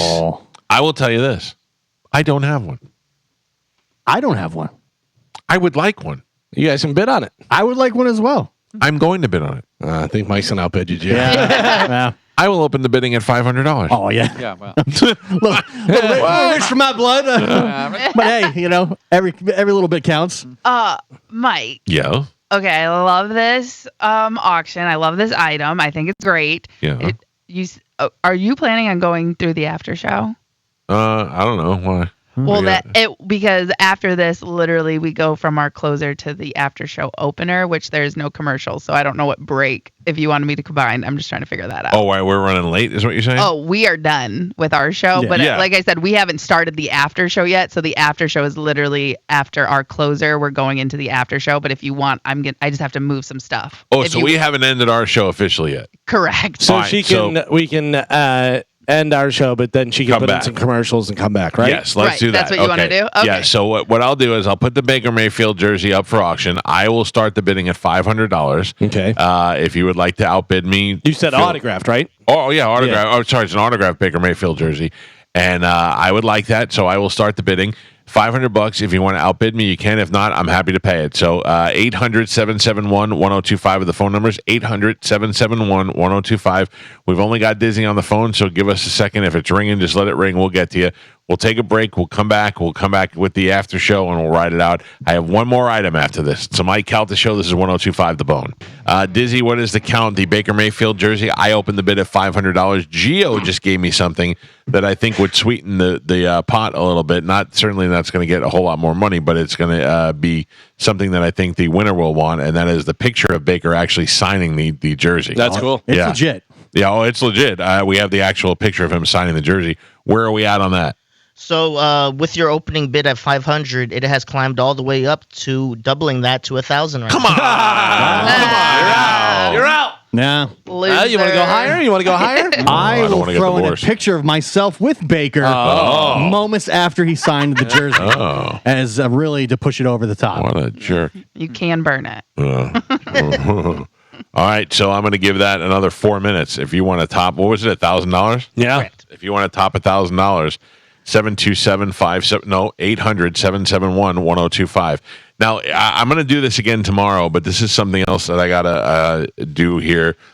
I don't ask for a lot. Today I'm asking for a whole lot, but I'm asking for more today than normal. But I was just brought to my attention that we have like 9,500 subscribers on YouTube. Can you check that, Joe? Does it see how many? 9,300 or something? I will look right now. Thank you. We have a YouTube channel, which you could simply find by going to calta.tv, www.calta.tv, and it'll bring you right to our YouTube page. And all I'm asking for you is to subscribe to the page, because I found out at 10,000 subscribers, you are allowed to do fundraisers for charity. Oh. And nice. Big Dick said, if it's possible, we could live stream the Bert show that he's going to do, charge people $5 to watch it or $10 to watch it or whatever it costs for a live stream would be, and raise money for this charity while for the people who can't get to the show. So if there's people around the country, around the world that want to watch it and want to pay $5 for it, they could do it, and all the money will go to charity. I totally thought you just said the Bird Show. No. What Bird show? You get very excited? You thought I was going to have a show, do a show? I was like, Bird Show? What? Bert Kreischer comedy special. But we Michael, can't, yeah. We are at 9,500 subscribers. So we only need 500 more people to click subscribe. I know that there's way more than that listening right now. If you go to calta.tv and just click subscribe, that's all we ask for. And it's just trying to get us to 10,000, because at 10,000 they unlock the ability to do fundraisers. So if you don't mind, if you could help us out with that, that would be great, and we could do a lot more fundraisers, and we could do fun stuff. We could do pay-per-view stuff or whatever, and if it's all for charity, well, we can do it that way. So, nice. Yeah, a lot of people are like, "Why don't you just do this and do it for charity?" Well, that would make it very easy for us to do, but it will require you going to subscribe to it. The only thing that happens when you subscribe to it, Joe, is that they just notify you when we go live, right, or when we post new content. So it's not like it's going to be bugging you, bugging me or whatever. And you can turn those notifications off, but I don't recommend you do so. Right. you can miss some stuff. I got a text this morning, and I'm sure a lot of people are getting these. Hello, Amanda. This is on my phone. This is Daniela with the Roofing Recovery Program. We've been assigned to handle the roof inspections for your area for the damage caused by Hurricane Helena. Let me know when you'd like to get a free inspection scheduled. So I wrote back, how about Tuesday? And they haven't written back yet. But I want to find out who this is, because this can't be legal that they could do that. It's totally a scam. Yeah, there's like a lot of scams going around like that. Yeah, you got to be careful.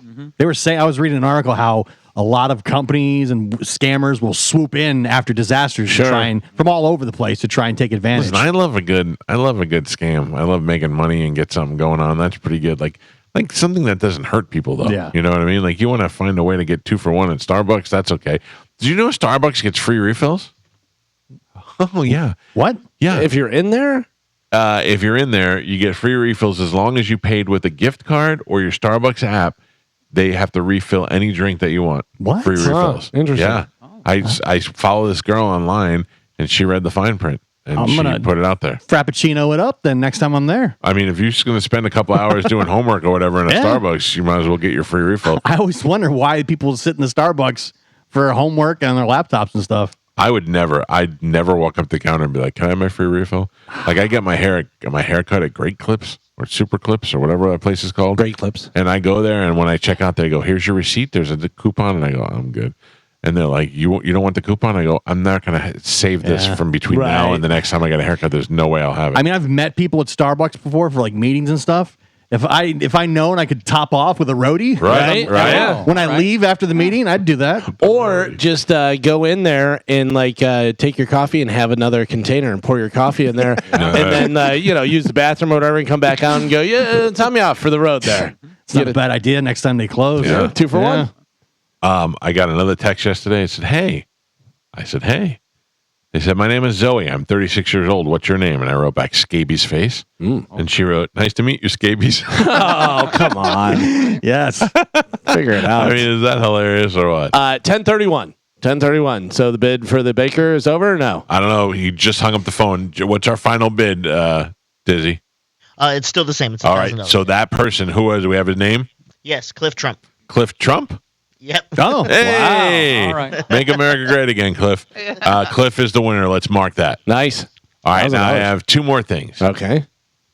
One of them was just dropped in my lap, and I'm going to do this tomorrow. I don't feel like today is the right day to do it, just frankly because we don't have the time. Diane from Action on Travel just texted me and said she would like to donate a cruise for two on the Calta cruise. Whoa. I Nice. know, but I just feel like being that our show is over and we're into the lowly rated after show, that we, True. that we save that for tomorrow. I think some good discussions can happen overnight and people talking, hey, we could bid on this. What do we go up to? You know, you pay, I pay. You know what I mean? Yeah.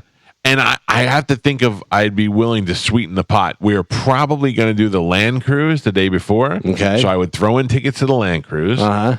I don't know what other VIP-ish type things to do with the cruise that we could do. Maybe we could get him a matching cruise outfit like I had last time or something. Maybe drink package. I could set up, have Rough Shot Todd eat your ice cream. Oh, that'd be pretty good. Listen, he's going to do that whether you bid or not. By the way, he says he is 100% in for the next cruise. No, he's banned. He's banned. He's the best. He said he had a great time and he's 100% going to go again. No, I tell him no dice. No cousins. Yeah, there's nothing outside of brothers and sisters-in-law. No cousin. Had he not sat at our table, it would have been fine. No brothers, whether you're real brother or brother Mark. No brothers allowed on the cruise. My whatsoever. brother, you said it was grandfathered in. Oh, yeah, It was fine. your brother is a lock. It's fine. Without a doubt. All right, so we'll do that tomorrow on the show. All right. what was the Final other- item for today. Okay. The Mike Calta mystery item. I'm going to tell you right now, I'm going to put at least 5 items. Okay. Items. One of them will be musical. One of them will be sports. I'll tell you, one of them will be musical. One of them will be football. Okay. One of them will be baseball. All right. One of them will be show related. Mm-hmm. And what else? What's the other thing? What is somebody? And the other one, music. Did I say that already? I think so. Joe, do you fit in the box? Music, football, baseball, Music, football, baseball, show related. And then there was one other.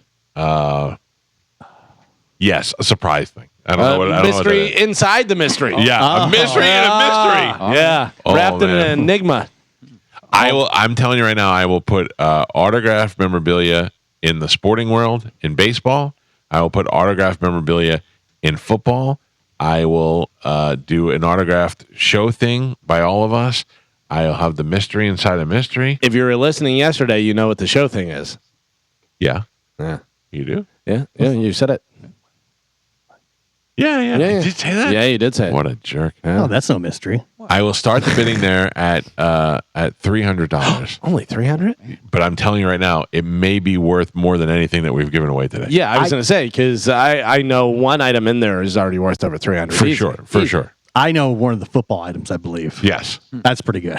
That's yeah. Yeah, like I have a lot of things. Like I went my office inside my house the other day, and I found a jersey, and I go, "What is this?" And I pulled it out, and it's an autographed Devin White jersey, but it's not that. Like this is a current player that plays football in the National Football League that is very, very popular. How do you like that? Current, very, very popular player in the National Football League. I have that. Then I have the show item, which Galvin knows. We talked about that. I have a baseball item that is Yankee. I will tell you that. And then I have football, or the football one we talked about. Yeah. And then the mystery inside the mystery. A mystery wrapped in a riddle inside an enigma. Mm-hmm.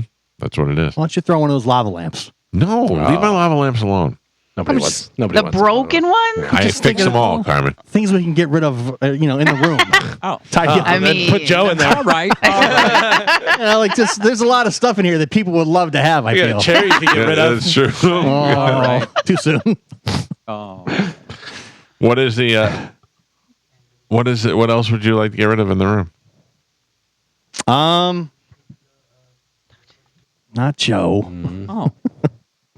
We could put a pep up keychain in there as well, Michael. I could put a pep up keychain in there in addition. I mean, what about the other stuff? That photo over Joe's head. What photo? Oh yeah. I'm going to answer some of these phone calls.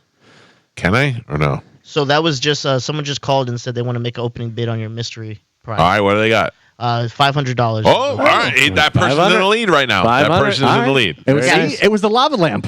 No, it's not. They're not getting my lava I think lamp. it's Joe. It was a keychain. I just want to remind you what Galvin said. Worth way over $500. Yeah, the because whole right thing now is worth way you're over. literally getting the 5 items for $100 each. That guy is, and it's definitely they're. It's a worth Yankee more. item. It's an NFL item. It is a show item. It is a mystery inside a mystery and a music item. Yeah, there you go. All of that. Do you know what I have that He's so loud. It's unbelievable. Listen, and that's from my that's from my mic Throw your shoe at him. that they can hear you from. Yeah. Oh my God! Yes, we can hear you. So the mic's off and it's still picking up. It's it's not picking up. loud. You're getting picked up from my mic. Yeah, look, you're too loud. Go ahead, talk. Yeah. Oh, Yes, yeah. Loud and they clear. can hear you from my mic. That's how loud you're talking. No, I promise you, it's this mic. No, It's the same, right? You can hear me the same, right? No. We're foolish. We know how radio works. I stay corrected. You're talking so loud that you're transferring into my mic. You guys just have sensitive ears. No, that's No. yeah. Mike can't hear you. I'm practically deaf. Yeah. Him All right, I'll and answer the Galvin. calls in the other room. My bad. No. It's all right. okay. It's all right. Go I sit in the can't see hall. the phone lines anymore, so I don't know what's coming in and what's not. So much. This system we have really stinks. They did just update it, so they definitely have to Dial it in. Dial it in, but If you have a problem, unintended. put it in an email, please. No, please do not. Oh, Jesus. But Lord knows Gio didn't. Listen, I feel like we did very good today. We had a lot of interviews. We raised a lot of money. And We had to turn interviews down, from what I heard. we had to turn interviews down. I heard Gary Sheffield was in the studio. Yeah. What happened? Well, so before when you were like, oh, we got the Baker Mayfield, we're coming back, we were supposed to go to break so Dizzy could go to an interview with him, basically. Gary Sheffield? Yes, that's You don't know who the hell that is? But Yeah, that's he does. He plays softball or whatever. Wide Carmen, do you know who he is? Yes, he's a baseball player. Yeah, but I mean, do you know anything about him? Do you know what he played for? Do you know if I he was do. good, if he was bad? He was good, and he is very good looking. Yeah, he's even though his handsome. wife is in the building, but he's kept up in shape. Is she as good looking as he is? I did not see her. She was down the hall doing something They're both else. very attractive. Yeah, I would imagine so. I get it. Sheffield ain't no, yeah. Wait. and what do you know about Gary Sheffield to do then? Let's pretend I'm Gary Sheffield. Interview me. So I heard you hit things with a bat. Congrats on that. Heard you're amazing. Good for him that he got out of there. Hello, handsome man. Hello. What's New York like? New York. Do you know Roger and JP? No. Okay, this is over. No. Dude, that would have been completely awkward. Or were you relieved? Relieved? I was pretty relieved because it was just going to talk about random stuff. I don't follow baseball like that. I don't, if you said what position was he, I go, I don't know, on the goddamn pitch. Gary Sheffield is a World Series winner. He's a 9-time All-Star player. He's a 5-time Silver Slugger Award winner and a National League batting champion. I mean, that's just, and not to mention the fact that out of all the baseball players in my lifetime, he, I think, has got the most contracts, like the new contracts for different teams. He each one he signed was like for $300 million, and played for both New York teams, which is crazy. Yeah, that's and I love that I said he got like $300 million. He's probably driving, going, man, I didn't get no $300 million. Or probably I got $500 million. And the big thing is, though, he is from the Tampa Bay area. Uh-huh. He actually went to Hillsborough High School. Yeah. So somebody found a bio.